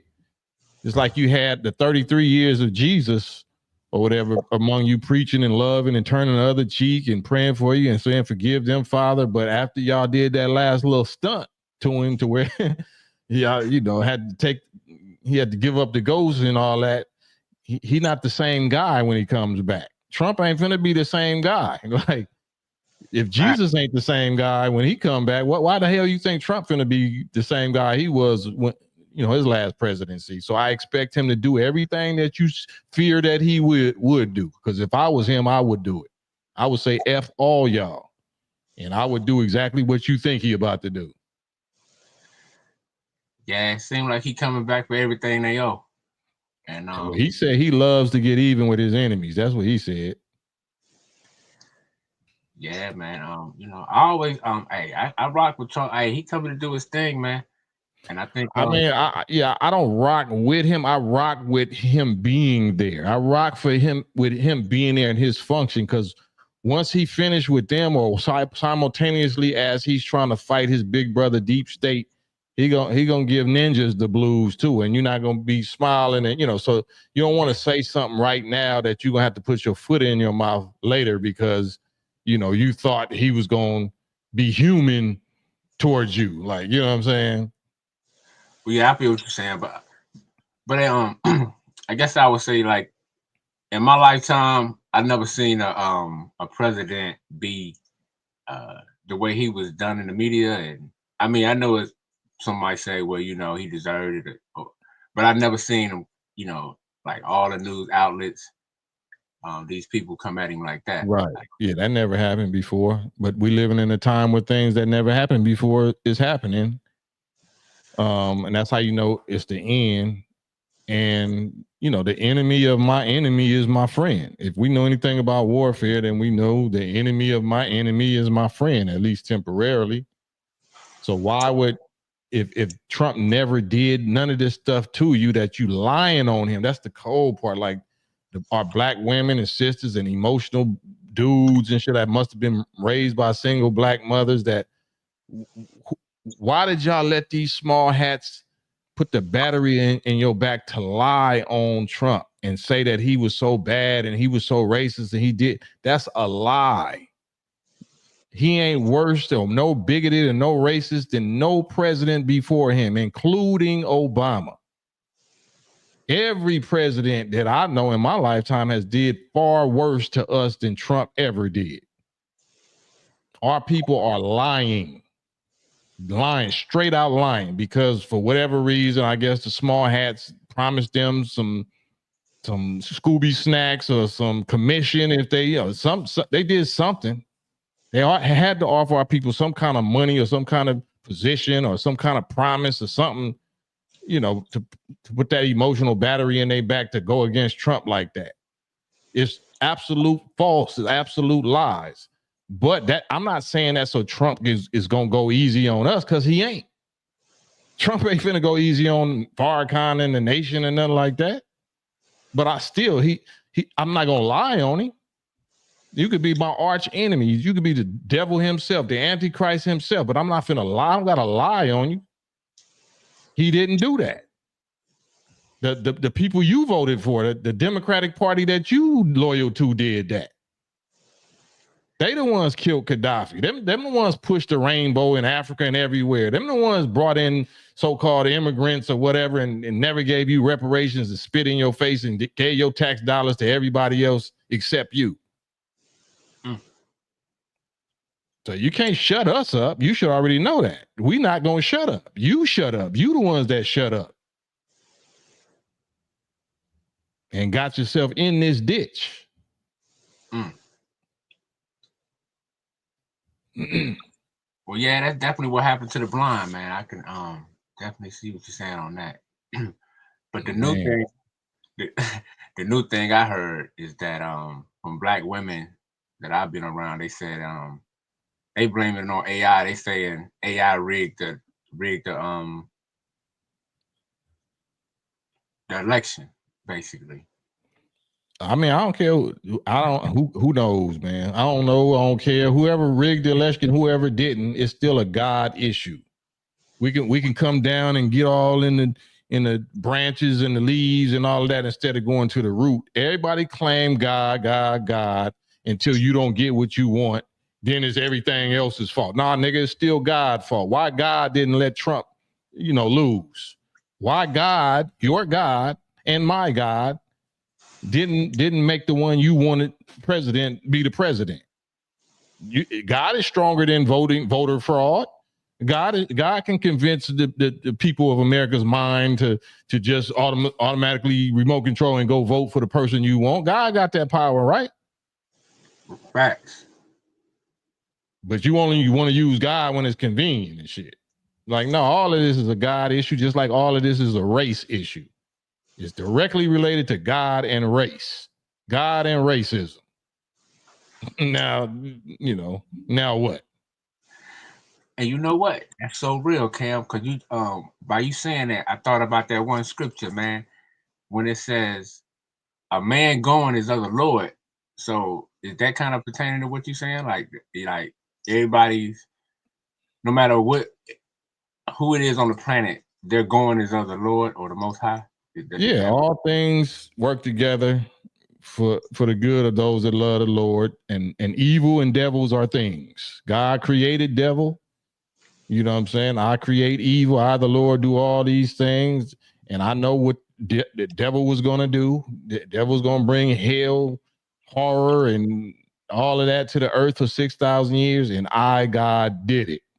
You claim Jesus. You claim Jesus was at the right hand of the Father and conquered Satan 2,024 years ago after he got crucified and raised again. And now he's in power. So if slavery just happened 400 years ago, why did Jesus, if he already conquered, why did your Jesus, pardon me, the Jesus you believe in, why did he not conquer Satan 2,000 years ago? Why did the worst shit that ever happened to us in the annals of history happen under his watch? You know what I'm saying? It's better that you didn't conquer Satan and shit if he was going to be doing this. If this is conquering Satan shit, I sure hate to see what not conquering his ass was. Yo, that's real when you really think about that, man. That's damn. This is a God issue. Okay, it's not it's always about race. Okay, let's say it's not about race. It's about God. Now what? You really don't want to have that conversation. Yeah, it's not about race. It's about God. Now, why did God let devil and all this stuff happen when he's the only creator and whatever you prayed for, he didn't give you. And you know God and you love God and you think I'm supposed to believe in the same God you believe in. Let's have that conversation. Let's take race out of it. Yeah, I mean, I thought the people, I thought we supposed to have the spirit of Jesus. Yeah, I thought the kingdom of heaven was in you. When you see me, you see the Father. You say, why are you asking me about somebody else or some external entity spirit? When you see me, you see the Father. That's right. For sure. I sure will, but that's my bro commit again. You know what I'm saying? Getting these entertaining answers about your brethren. So ain't nobody else showing up. Here's the link. Yeah, I definitely want to hear from y'all. Y'all know y'all disagree with me. Y'all know I'm upsetting you. Come on over here. Let me know how much I'm upsetting you. So let me ask you this, man. And let me know if I'm asking too many questions, man. You know what I mean? No such thing. No such thing. And I appreciate it. So what's the science of why people so infatuated with wearing crosses? You know what I'm saying? Is that type of would that be considered idol worship or something? That's a good question. I had something that I was thinking about early today, and probably is gonna come out because it was like tipping my brain as soon as you said that. The symbol of the symbol of your Lord's suffering, I guess that's supposed to symbolize you can do whatever dirt you want to do because Jesus paid the price, and this is the symbol of the price he paid for me to be able to twerk my ass in his name and shit, and not have to, take accountability for it. This horrendous, torturous, horror movie of an idol symbol that I got around my neck is the symbol that I can do whatever I want and break every law, and all I got to do is I say I got a personal relationship with him, and I'm saved. Like what? And then they kiss it. Yeah, then they kiss it or whatever. How is that a symbol of salvation? How is that a symbol of power? You're not showing him on a horse with a sword. That's not your symbol. Like your symbol is him, getting crucified. Like that is sick to me. That's very sick. Like why your symbol ain't whatever he's supposed to look like when he come back and when he got power after you got power from the Father and shit. So that's a great question. Yeah, you're right. They should have a wheel within a wheel Or whatever they believe in. I just say horse. If you saw the Jesus coming back in the clouds with 10,000 angels, like show that. Like where's your Jesus piece of him with a sword and 10,000 angels? Like why you got his ass on the cross getting conquered and shit by the small hats, getting crucified by the small hats? That's who did it, right? Facts. Yeah, man. That's definitely some type of mental condition when you think about that, man. Because every time I used to see it growing up, I'm like, why is it? I wasn't raised in the church, so it's like, and when I see, it, I'm like, why is this dude? He got his head hanging down. So I'm like, damn, that's crazy. Like, damn. But as I got older, I saw, understood what they meant by it. But at the same time, it's like you said, like that's crazy to rock it around your neck. Yeah. Do you think Jesus got a cross around his neck? Like, how do you think Jesus feel about that symbol? You know what I'm saying? Yeah, like, damn, like that's what you think of me? Is that supposed to be like sentimental or like how is that powerful? Like, and do you believe that takes away your sin that you like? It is, man, I would love to anybody get on here with me and help me understand it because I don't understand it. Hey, that's real, man. Because I was driving through Mississippi recently, and I seen one. They had a cross. I mean, this thing was big as a water tower, Mm. and I'm like, yo, this is crazy. You know, I'm like, Man, follow somebody's house. man, that's what Rue, my brother Rue say. What if the real mark of the beast is the cross? Mm. You know what I'm saying? Who is the Antichrist?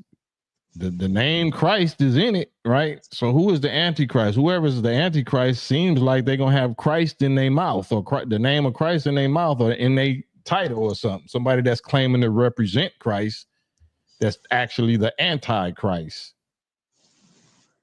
But just it just don't make no sense. Like, why would you like to promote the most defeated image, or you know what I'm saying, the most worst, horrendous, defeated image of your Lord? Yeah, that's that don't make no sense to me.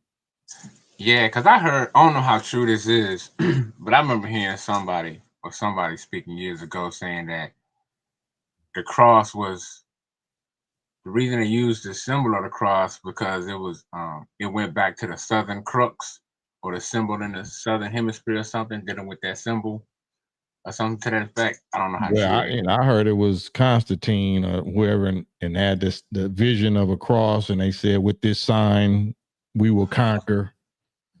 So that's what I studied, but shit, I wasn't there. I don't know. Johnny, 2 times, you there? What's up? Can you hear me? Johnny, 2 times. Say something. Can you hear me? Can you hear me? I barely can hear you, bro. Can you get Hold closer on. to the mic or something?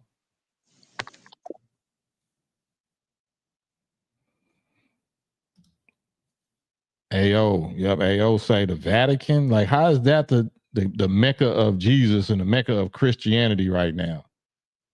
Europe, Rome, Italy, white Pope. How is that? That sound anti a motherfucker to me. If Jesus is black, the anti of black is what? If Jesus is from the East, the anti of East is what? You know what I'm saying? It don't sound like it get too much more anti than that, AO. That's just me though. What do I know? Hello. Yeah, Big Johnny, you there? You got me? Yeah, I hear you loud and clear now. Okay. I don't mean to interrupt y'all, but I really didn't want to. I really didn't want to get into the religion thing because I'm not really that versed into it to where I'm actually making an argument. You feel me? But the one guy, and I think you might have said something. The one guy said, what if the cross is the mark of the beast?" But what's going around now is that the God of the Old Testament and the God of the New Testament are 2 different gods. You know what I'm saying? Well, give me an example. I knew you were going to do that, bro. in both testaments. I think there's 2 different gods in the Old Testament and 2 different gods in the New Testament. What do you mean, like God devil type of thing, or? Yeah, right. That's what I'm saying. It's a God devil and it's a God, meaning the Son of Man and Melchizedek, stuff like that. There's more than one individual man that's represented as a God. Right. As the righteous God. Right. And so basically see, that's what I'm saying. Like I think a little bit more leaning towards what's the word? Esoteric, where I'm more open-minded. You know what I'm saying? Yeah. So something that I may say to you may be disrespectful to what you believe. You know what I'm saying? And I don't want to do that. You feel me? No. So over here is as long as you put the disclaimer that this is what you think or this is what you believe or whatever, you can say anything. You would not offend me. You could say I don't trust Farrakhan. I don't believe in none of that you're talking about. It's just how you say it. If you say it respectfully, then we can talk about it. Well, okay. So first, let's start with the disclaimer. It's not something that I believe, because what I'm looking for is the original religion. Once I found out, my journey started when I found out that books were kept out of the Bible. You know what I'm saying? Right. And we're Black. You know what I'm saying? We don't like being lied to. We don't like facts being hid. We want to know everything that's going on. Right. So my thing is, I can't trust you now. Right. You know what I mean? So what I did was I started searching for the original religion. You feel me? Which has, man, dude, like, to be honest with you, bro,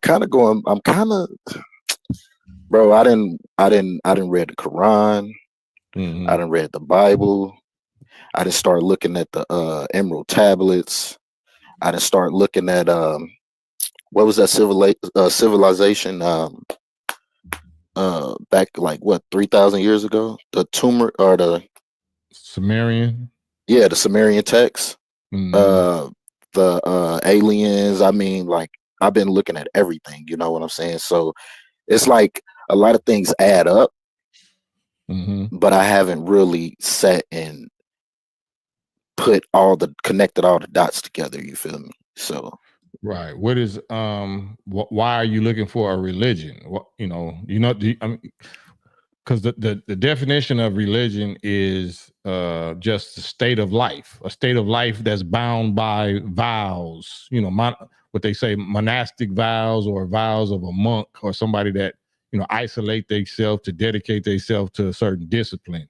But it's basically just a state of life of what you choose to dedicate yourself and what you choose to believe in. So that's not, religion ain't the word for it. It's just a way of life, of what do you want to dedicate your life to.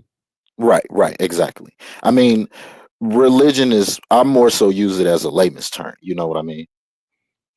All right. So you're looking for the original belief, belief or original lifestyle, because beliefs are supposed to be based on or rooted in something that can be proven.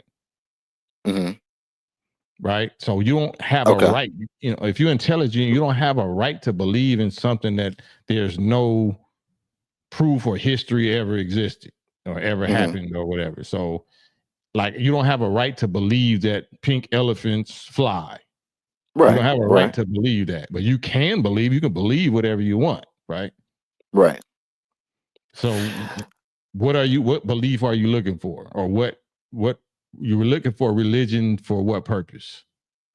I'm looking for I'm looking for it to either discredit it, or, you know what I mean? Like, promote, like, this is what it is, or it's not that. You know what I'm saying? It's basically like science when you're when you're trying to prove if something does exist or if it doesn't exist. You know what I'm saying? It say that in the Bible. It say the Bible in Proverbs says, prove all things, and then hold fast or hold firm to that which is good. So I'm with you. That's my religion. Prove all things. Okay.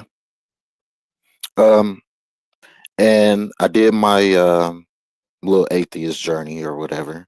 And I didn't feel any type of way, like, even when I was Christian, I guess I didn't feel any type of way about atheists, because I always felt like if whatever you believe in or don't believe in makes you a good person, then that's good enough for me. But then, you know what I'm saying? According to whose definition? Well, if you're religious, then it's whatever God you believe in. But if you're a good person, that's good. A good person to somebody else. So that means you're going to be social creatures, and it's going to be judged. Oh, I see what you're saying. Yeah, how you affect other people. Right. But if the masses of people are insane and lawless, then they might think you're a good person when you're a devil. Right. Basically, are you sociably acceptable? Right. And that's not necessarily a good thing. which is true. Somebody is socially acceptable, everybody want to, violate children, then you're socially acceptable if that's what you want to do. Right. Basically, like what's acceptable in Japan don't mean it's acceptable in America, basically. Right. So now we're trying to find, so what you saying the religion, part of the function of so-called religion should be is to establish what is good, what is right, what is righteous. Mm-hmm. Mm-hmm. You know what I'm saying? My thing is, the reason that I feel like we need to figure out what the original religion is, right? Mm-hmm. Is because there are hundreds of religions, and some have been classified as mythology, right? Mm-hmm. All those people back then, all of the people after we're long dead and gone, they may start believing it's something different. You know what I mean? Mm-hmm. Everybody can't be right. You know what I'm saying? That's so right. Are those people, like, are they excommunicated from heaven or whatever it may Valhalla or whatever it is, because they didn't have the correct information? You know what I'm saying? That would only determine, that would depend on if there was a Valhalla or whatever. So that's what has to be proven. You know what I'm saying? Right. So we in the nation, I don't know how much familiar you are. Our heaven, hell, God, devil, all of that is right here where we can prove it. Our heaven or hell is right here where we catching it at. You know what I'm saying? So let me ask you: Are you guys nation? Yeah, I'm Nation of Islam under Elijah Muhammad and Farrakhan. Okay. My uncle is nation out of Ohio, Cincinnati. So yeah. So what you're saying as far as the original religion, what you're really asking is who is God? Not who is religion. What is the religion? Because the religion has to be based on who the God is, right? Based on who the God is. Exactly. Right. So the question is, who is God?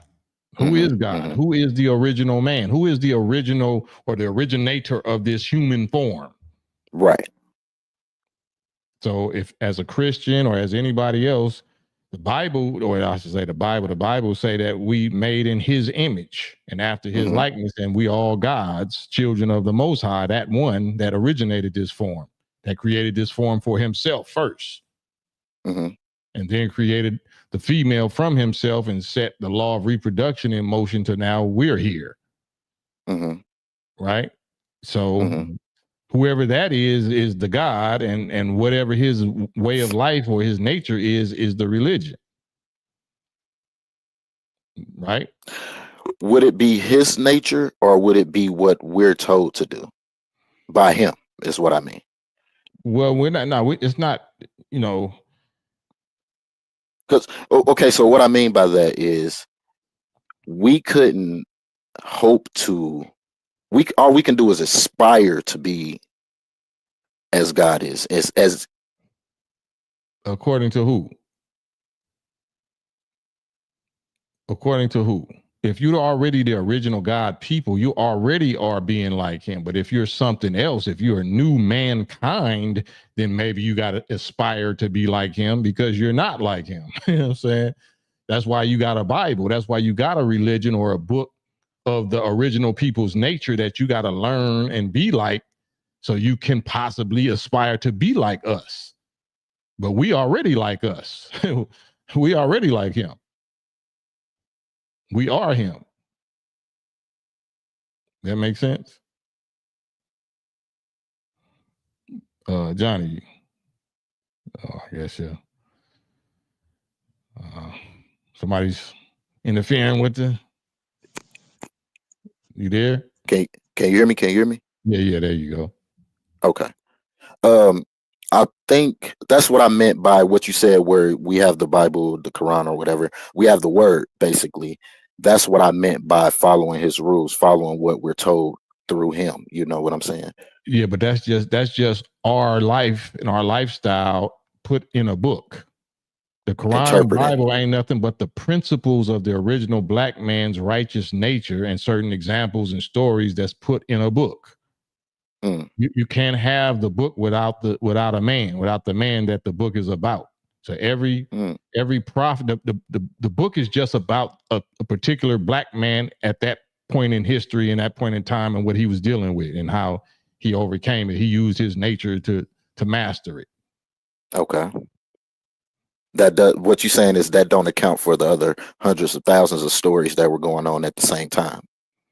Right. Because there's other it's just principle. We not you'll be here from now until trillions of years trying to detail every story of every human being. So you just finding the most potent principle stories, you know what I'm saying, that cover the full range of concepts and bases or whatever that you're gonna highlight as far as prophets. Okay. So my question is, I have a question for you. Mm-hmm. Now, correct me if I'm wrong. Like I said, I don't want to be disrespectful by misinterpreting don't even something. worry about that. I know you you must be used to emotional people. I'm not. I would rather you offend me and said, you know what I'm saying? If that's yourself, if that's how you just be yourself. You don't be scared of saying nothing. Don't bite your tongue. Well, let it fly. I kind of tiptoe around religion, not so politics. I don't tiptoe around politics. I say whatever, but when it comes to religion, because it's so deep seated in you're not with us. We're not religion. We're not into religion. So even though we say Islam, that to us is not religion. So you can say whatever you feel, whatever you think. You're not going to upset me. So sidebar, what do you mean when you say Islam is not a religion? Do you mean like a lifestyle, or is who we are as a people, or? Yeah, that's who Islam is just an Arabic word that means submission. It means submission, which leads to peace, submission to truth, or submission to God, which is, we identify God as the original black man and woman. We are the original. So what's the distinction between Israelites and the nation? It ain't none. They're the same people, but the people who call themselves black Israelites reject us. They say it's a difference. We don't say it's a difference. Okay. I'm gonna be honest with you. Like, I really love Farrakhan because he embraces the Israelites. He embraces non-affiliated black people. He obviously, like, you know what I mean? And then he embraces the American Indians, the FBAs, you know what I'm saying? He's like, because I think he went and said that his wife was American Indian and she went to her tribe. Yeah. You know what I mean? Yeah. That's it's not just that. We taught this Master Father Muhammad, the one that found us in this terrible condition, and raised the Honorable Elijah Muhammad as his messenger for us. He the one that taught us that at that time, back in the early 1930s, that's what I was going to ask you. Yeah, it was approximately 17 million black descendants of slaves at that time, and 2 million Indians. And together it was 19 million. So he counted them as us. That's our people. So so-called Indians are black people. They just a different tribe than the kinky-haired African Negroid tribe called the tribe of Shabazz. But we the same nation, but just two different tribes of the black nation. Okay, so that's where I differ. Okay, so I feel like we came out of Israel, and then we came out of Israel in the Middle East. Yeah. Who came out of Israel? Our people. I feel like Israelite. Okay, so let me explain what I mean. So I don't want you to get me wrong, and I feel like Israelites, Pan-Africanism, and American Indians are telling the same story, but they're telling different chapters of our story. You know what I mean? Because we've always been a migrating people when we got put out of our original land in Israel.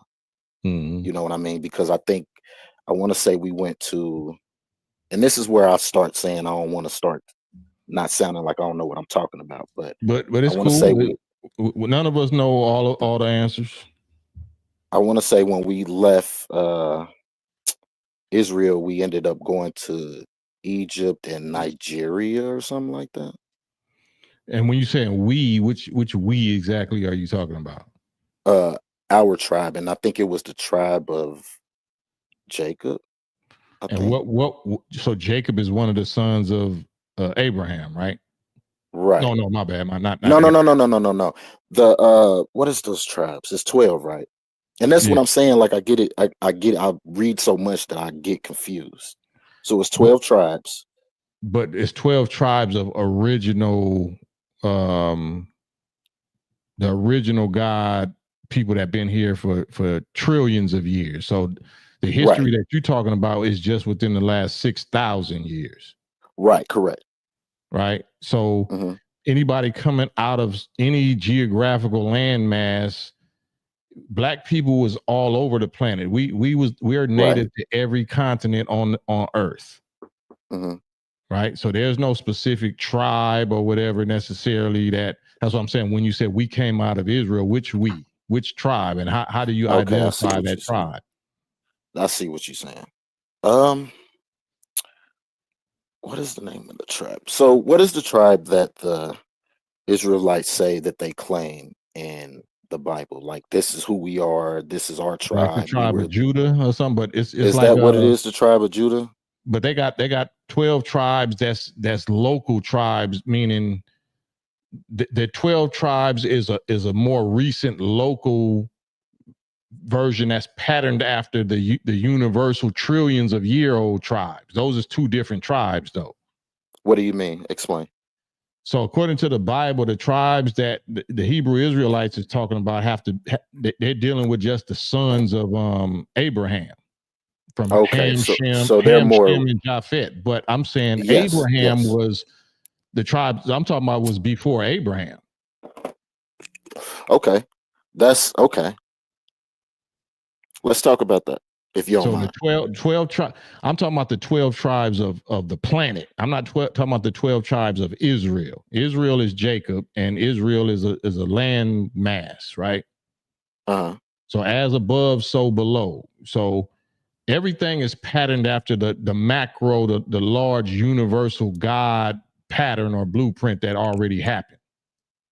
So history is just cyclical. It's just repeating itself until the lessons or until the perfection is achieved or whatnot. But the 12 tribes of Israel, that means it only happened after Jacob's name was turned to Israel.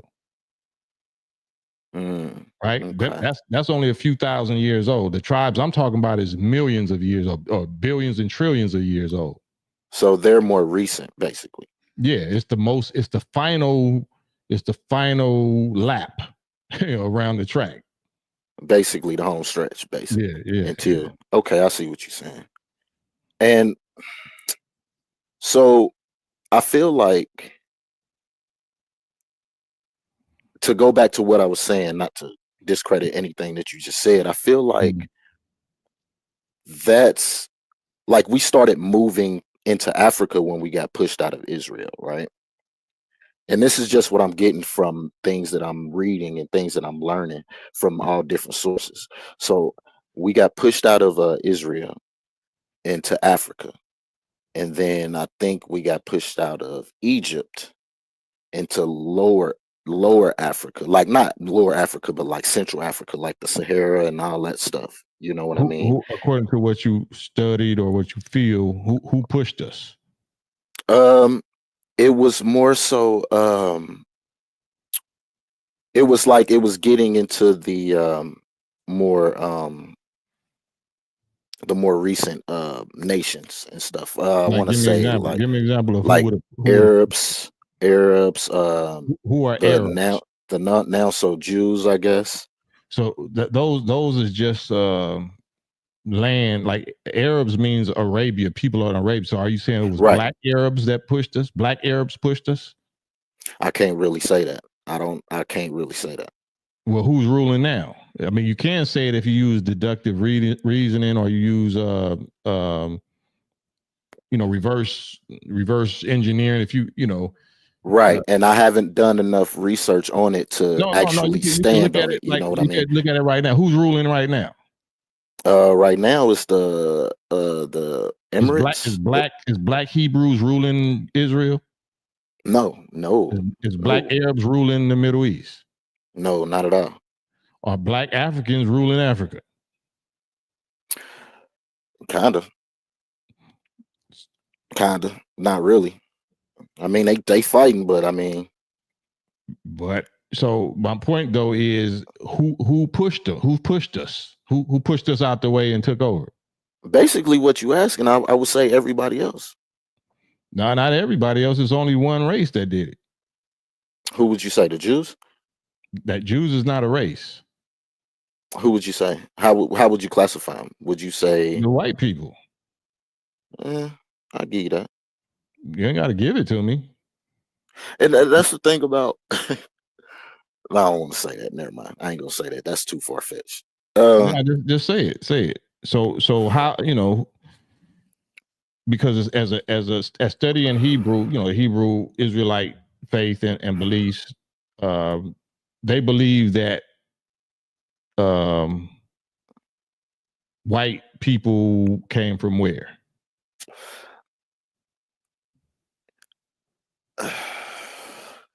They believe that they, as far as I know, I would say I can't even. I didn't get too far into it. I didn't get too far into where they believe that they came from the sons of Abraham, Ham, Shem, and Japheth, or whatever, however you pronounce that. And Abraham lived, I think 4,000, 5,000 years ago. And they make a distinction between Adam and the white race. In the nation, we clearly say that Adam is the white race. The Adam of the Bible in Genesis that was 6,000, that was made 6,000 years ago in Genesis.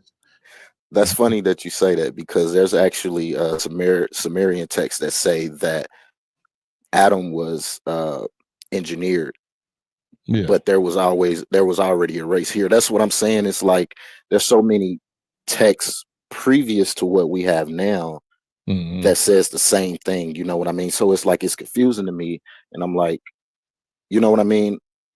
I don't want to say anybody's wrong because I don't have anything. You can say somebody's wrong. You can say let's put it like this. And this ain't got nothing to do with religion and history and then can two white people produce a black person? Not at all. Can two black people produce a white person? Yes. So that alone lets you know which one came from which.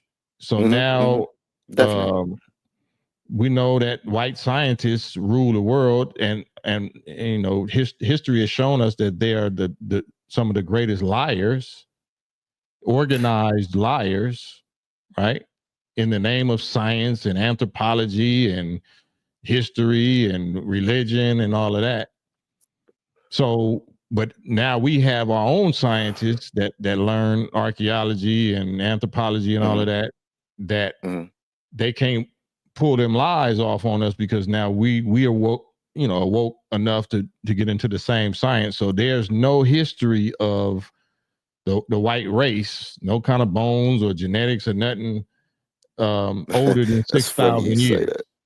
Well, so what's going on right now? There's a thing going on right now that says that white people are actually from Mars. Now, don't crash out on me.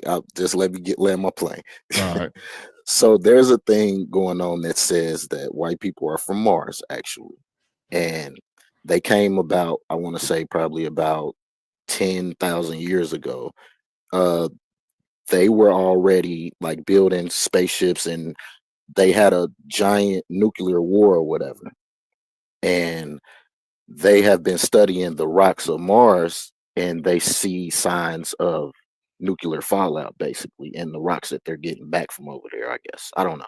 Man, who said this? This is what white people are saying. You know what I'm saying? Like, right, exactly.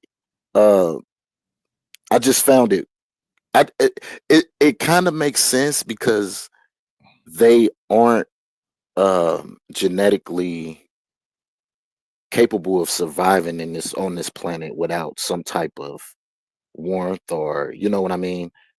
they have to have SPF, or they have to have, you know what I mean? Uh, they're not procreating at a regular rate.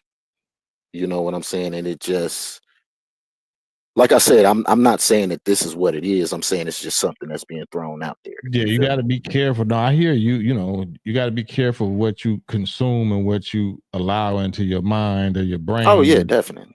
I'm just saying, but even if you're spending that much time thinking that that could be possible, you gotta be careful, and you got to use critical thinking, right? Of course. And critical thinking is nobody from another planet can live on this planet. We can't live on no other planet, right? We're made out of the material, the atmosphere, the air, the water, the liquid, whatever, you know, the temperatures, the gravity of this planet. We're creatures of this planet. We come out of this planet, and our bodies return to this planet. Every planet has its own separate individual life systems, bacterias, you know, densities, elements, you know what I'm saying, that's configured in different ways to sustain their life. No creature, you know, we taught that it's people on 7 of the 9 planets in our own solar system. They could never live here. We could never live there. Wait. So say that one more time. The 7 planets part. Right. The quote unquote, you heard the term 7 heavens. That's one of the meanings of it. Out of the 9 planets in our solar system, 7 of them, we are taught in the nation, 7 of them are inhabited. They have, you know, people on them that are native to that planet. If you have a gas planet, what they call a gas planet, then the people would be gas. They would be made out of the material of that planet. They could never survive here. We could never survive there, and is designed for that. You can't transplant planets. That's not going to happen. At least not these people. They'll never be able to do that. Okay. So do you think that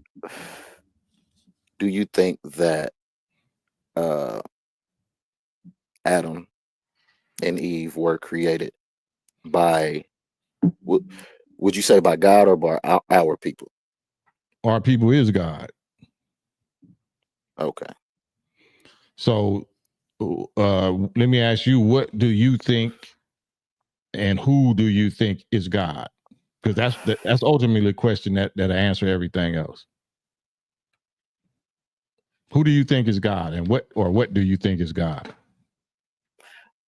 I think that God is the universe, and God is in me, and I'm of the universe, so I am of God.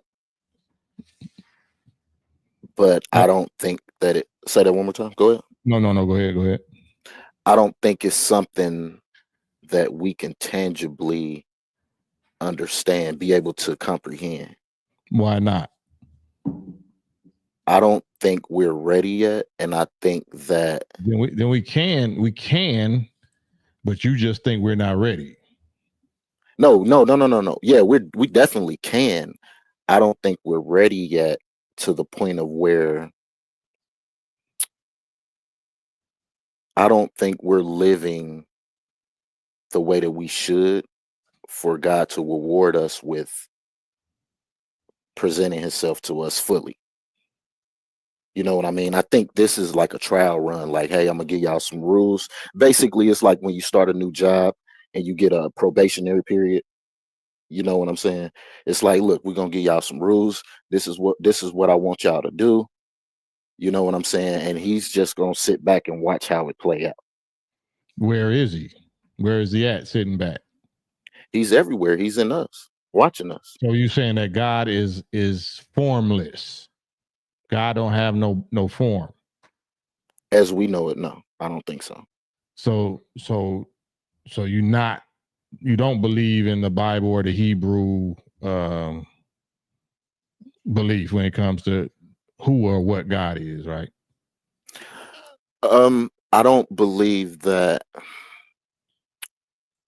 I don't believe it's somebody that's walking on the beach with us, footstep for footstep, unless he actually wants to manifest himself to us like that. You know what I'm saying? So do you believe in the Old Testament at all?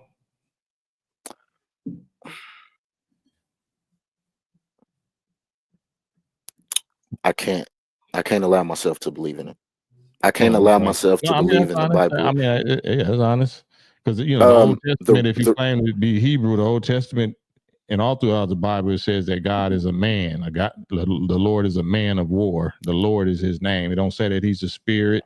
And then when they talk about Jesus, it says the Son of Man. It never says the Son of Spirit or the Son of formless energy. It says the Son of Man. And Mary is not a man.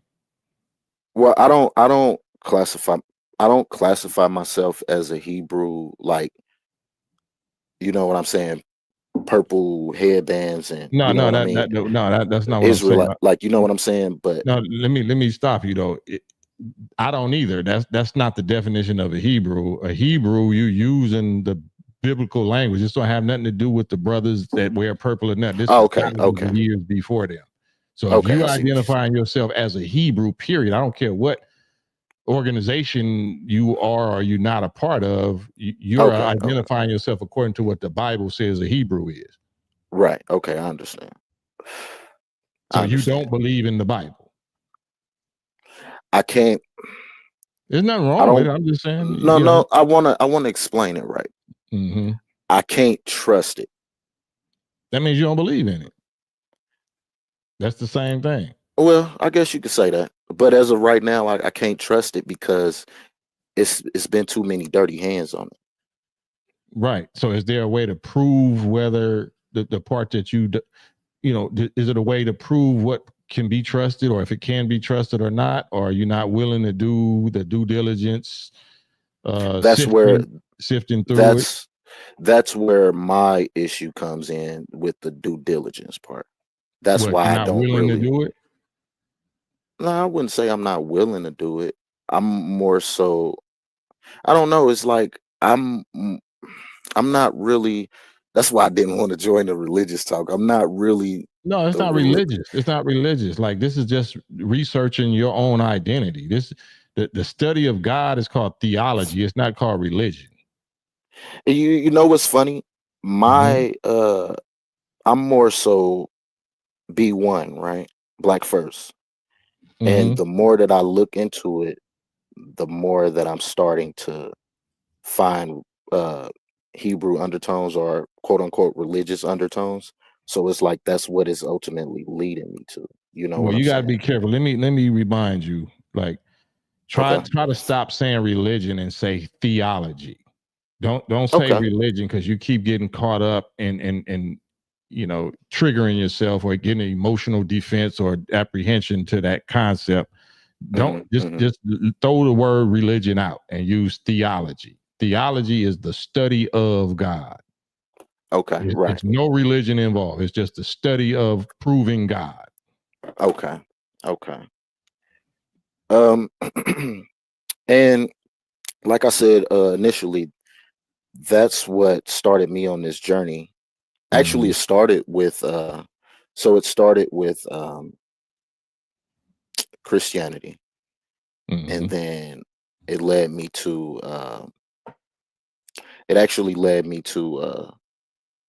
reading the Quran, and then that led me to more so Pan-Africanism, and I learned what I needed to learn from there, and then that took me to I don't want to drop names, but it took me to the American Indian side. And then that took me to the Hebrew Israelite side. You know what I'm saying? And I'm picking up jewels from every part. Like I'm not jumping like I'm wishy-washy. I'm gaining more and more information. Bro, you good, bro. You getting in like you getting. You getting it like you live. So, wherever you pick it up at, whatever get inspired for you to pick up and get interested in, that's what you're doing. So ain't nothing wrong with that. I mean, the way I feel about it is like everybody wants us to have a set in stone like, oh well, 300 years ago, this is where our story ends and begin. Like, this is where our story begins, and it's like, no, we've been around way longer than that. Okay, well, 3,000 years ago, no, we've been around way longer than that too. You know what I'm saying? So it's like you got to keep going further and further and further back. You feel me? Right. So I'm just on a constant on the journey to for gather knowledge, information. basically. Yeah, absolutely. I am too. We all should be. Have you studied any of the NOI, Nation of Islam information yet? You know what? My daughter's mom, she was pushing me to join. That's a no. That's short story. No. Yeah, So basically. my question was, have you studied any of that? You start going to baby mama stuff, but I got Yeah. So basically, she was pushing. Obviously, that's what you should do, because you're gonna get answers. You're gonna get answers that you never got nowhere else. Whether you believe those answers, whether those answers seem satisfaction or provable enough to you, is up to you. I know for certain that's the supreme information, but how? Not to be disrespectful, but how? No, it's not, because it's the most provable. So, like when I ask you about God, you say God is formless and this and that, and then I say no, God is us. We are the gods, right? So, I'm able to prove, if not directly, in principle and in other natural examples, that God is exactly who and what the NOI teaches God is, than anybody that says God is something else can ever prove being true. Because God, according to what you understand, that's what I was trying to ask. What do you believe in, the concept or the definition of, the Hebrew definition of God? Like, does God have emotions and feelings? Then does he have a face? Is he a he? He means penis and testicles. Like, I got to go by what you are going to agree these words mean. You know what I'm saying? Because religion, like you said, when you get into religion, then words don't even mean what they really mean. Because they're gonna say, well, he don't really mean he. Like, all right, well, we can't talk. We got to talk real. You know what I'm saying? If you don't want to acknowledge the words that you use and have actual definitions, and you can't make them mean something else just because you feel or you believe, then we can't have a conversation. You know what I'm saying? They do it to our words all the time, bro. So I already know. Who is our words? Black people's words. They take our words and they mean something different every time. Absolutely. So, but that's what it's about. That's why the most important question that we can ask and answer is, who is God? Who is God? What is God? You know what I'm saying? So if you believe that God is something that we'll never understand, or we can't understand right now, and then I ask you, okay, is he something like your mind? Like you, Johnny, you know what I'm saying? You have a body that we can see, and then you have a mind, a part of you that we can't see. Are you saying God is like the part of you that we can't see? Yes. Then why wouldn't you be a God? Because you have that part. Well, that's the thing. I'm not discrediting. I'm not going against that part. You know what I'm saying? I'm talking about as far as, why would you believe that he's something other than what you are, and that couldn't be explained or couldn't be understood, when you bear witness that you possess the same ingredients? You made it the same ingredients. Right. You understand what I'm saying? I do. I understand what you're saying. And it's giving me a lot to think about. It's giving me a lot to think about, for real. So my question is, what proof do you have that what you follow is what it is, basically? Because it's called reality. It's called provable reality. We don't make claims or believe in things that we can't find definitive proof that is real and that it exists. Like, say, in the Bible, check, basically. Yeah, you have to. I mean, why else would I believe in something that I have no basis of proving it in reality that it ever happened before it ever exists or whatever? So, like say the Bible, people that believe in Christianity, they believe that a snake talked to Adam and Eve in the garden, right? Or they believe that Jesus didn't have no biological father. Why would I ever believe that? Right. You know what I'm saying? Thank you, Big Alex. I got your cash up. Thank you, Alex. Why would anybody believe that? Right? What is the purpose of even entertaining that type of concept or that type of thought? Is somebody trying to make me think that Jesus or the person that's supposed to be my example is from the planet Krypton, and you know he can do what I can never do? How are you my example if you ain't made out of what I'm made out of, and you ain't been through what I've been through? That's not the definition of an example. Now, are you speaking on? Are you saying God? Yeah, God too. This goes for God, but God is different because God is the originator, right? He's the originator of this form and the originator of physical creation. He started all physical creation. Right. So now I need to get in, instead of the religion and the belief, I need to get into the theology of what is physical creation made out of.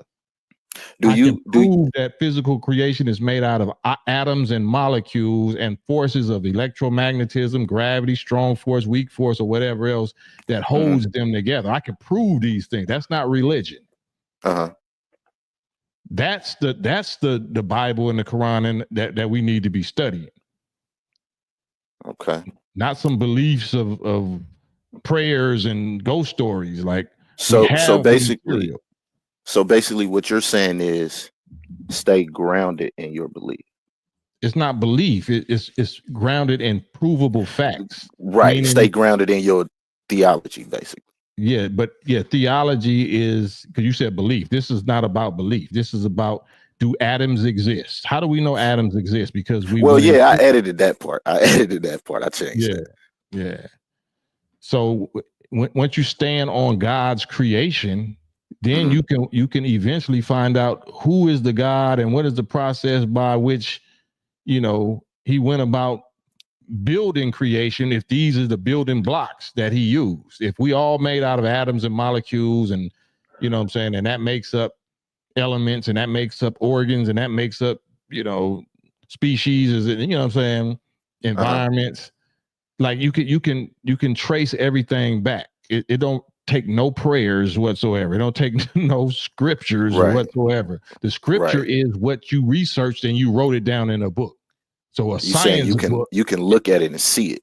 That's the only reason you're writing it down, for people that come behind you, because we're not going to live forever as an individual. So your children needs to be able to start where you left off. Exactly. Okay. I understand.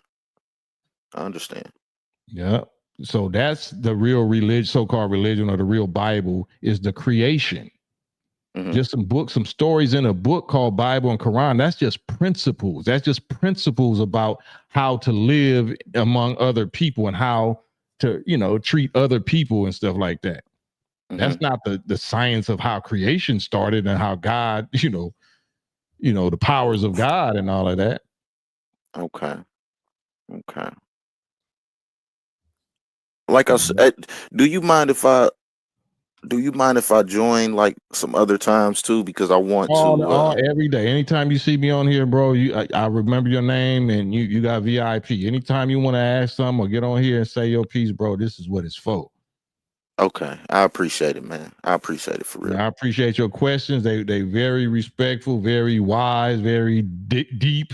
You know what I'm saying? And that's what the people want to hear. So you helping us by even asking them questions. Ain't no stupid question, because I already know you're not a stupid brother. I appreciate it, man. All right, Big John. Have a good night, man. You too, bro. It's 3 hours, and I got my security down here. You know what I'm saying? There's so much more I wanted to you said drop down while you running? Damn, I ain't see none of that. Yeah. If y'all don't mind, man, if y'all haven't already, can y'all hit the like button? Hit the like button. I see my girl, Nafisa. Peace to Nafisa and everybody else. You see the title was originally Fat Joe, Dissin, FBA, and Lord Jamar, but we naturally over here, you know, it's going to go in whatever direction that the spirit have it go in, where, you know, questions that need to be asked and answered. So it's 3 hours. I know, man, but it's valuable. It's valuable. It's content, you know what I'm saying? That's free, you know what I'm saying? So I would say take advantage of it. But I don't want to over talk y'all and talk y'all ears off, even though I know it's the last 3 days of Christmas. Y'all getting y'all Jeremiah 10 heathen brute foolishness on, holiday madness on. So I want to interrupt that, but I do want to interrupt it. But I always want to give y'all something to think about and spark our brains to be courageous, ask questions. Anybody that say don't ask questions or you shouldn't ask questions, that's an enemy. Especially in the church or mosque or synagogue. No, ask questions.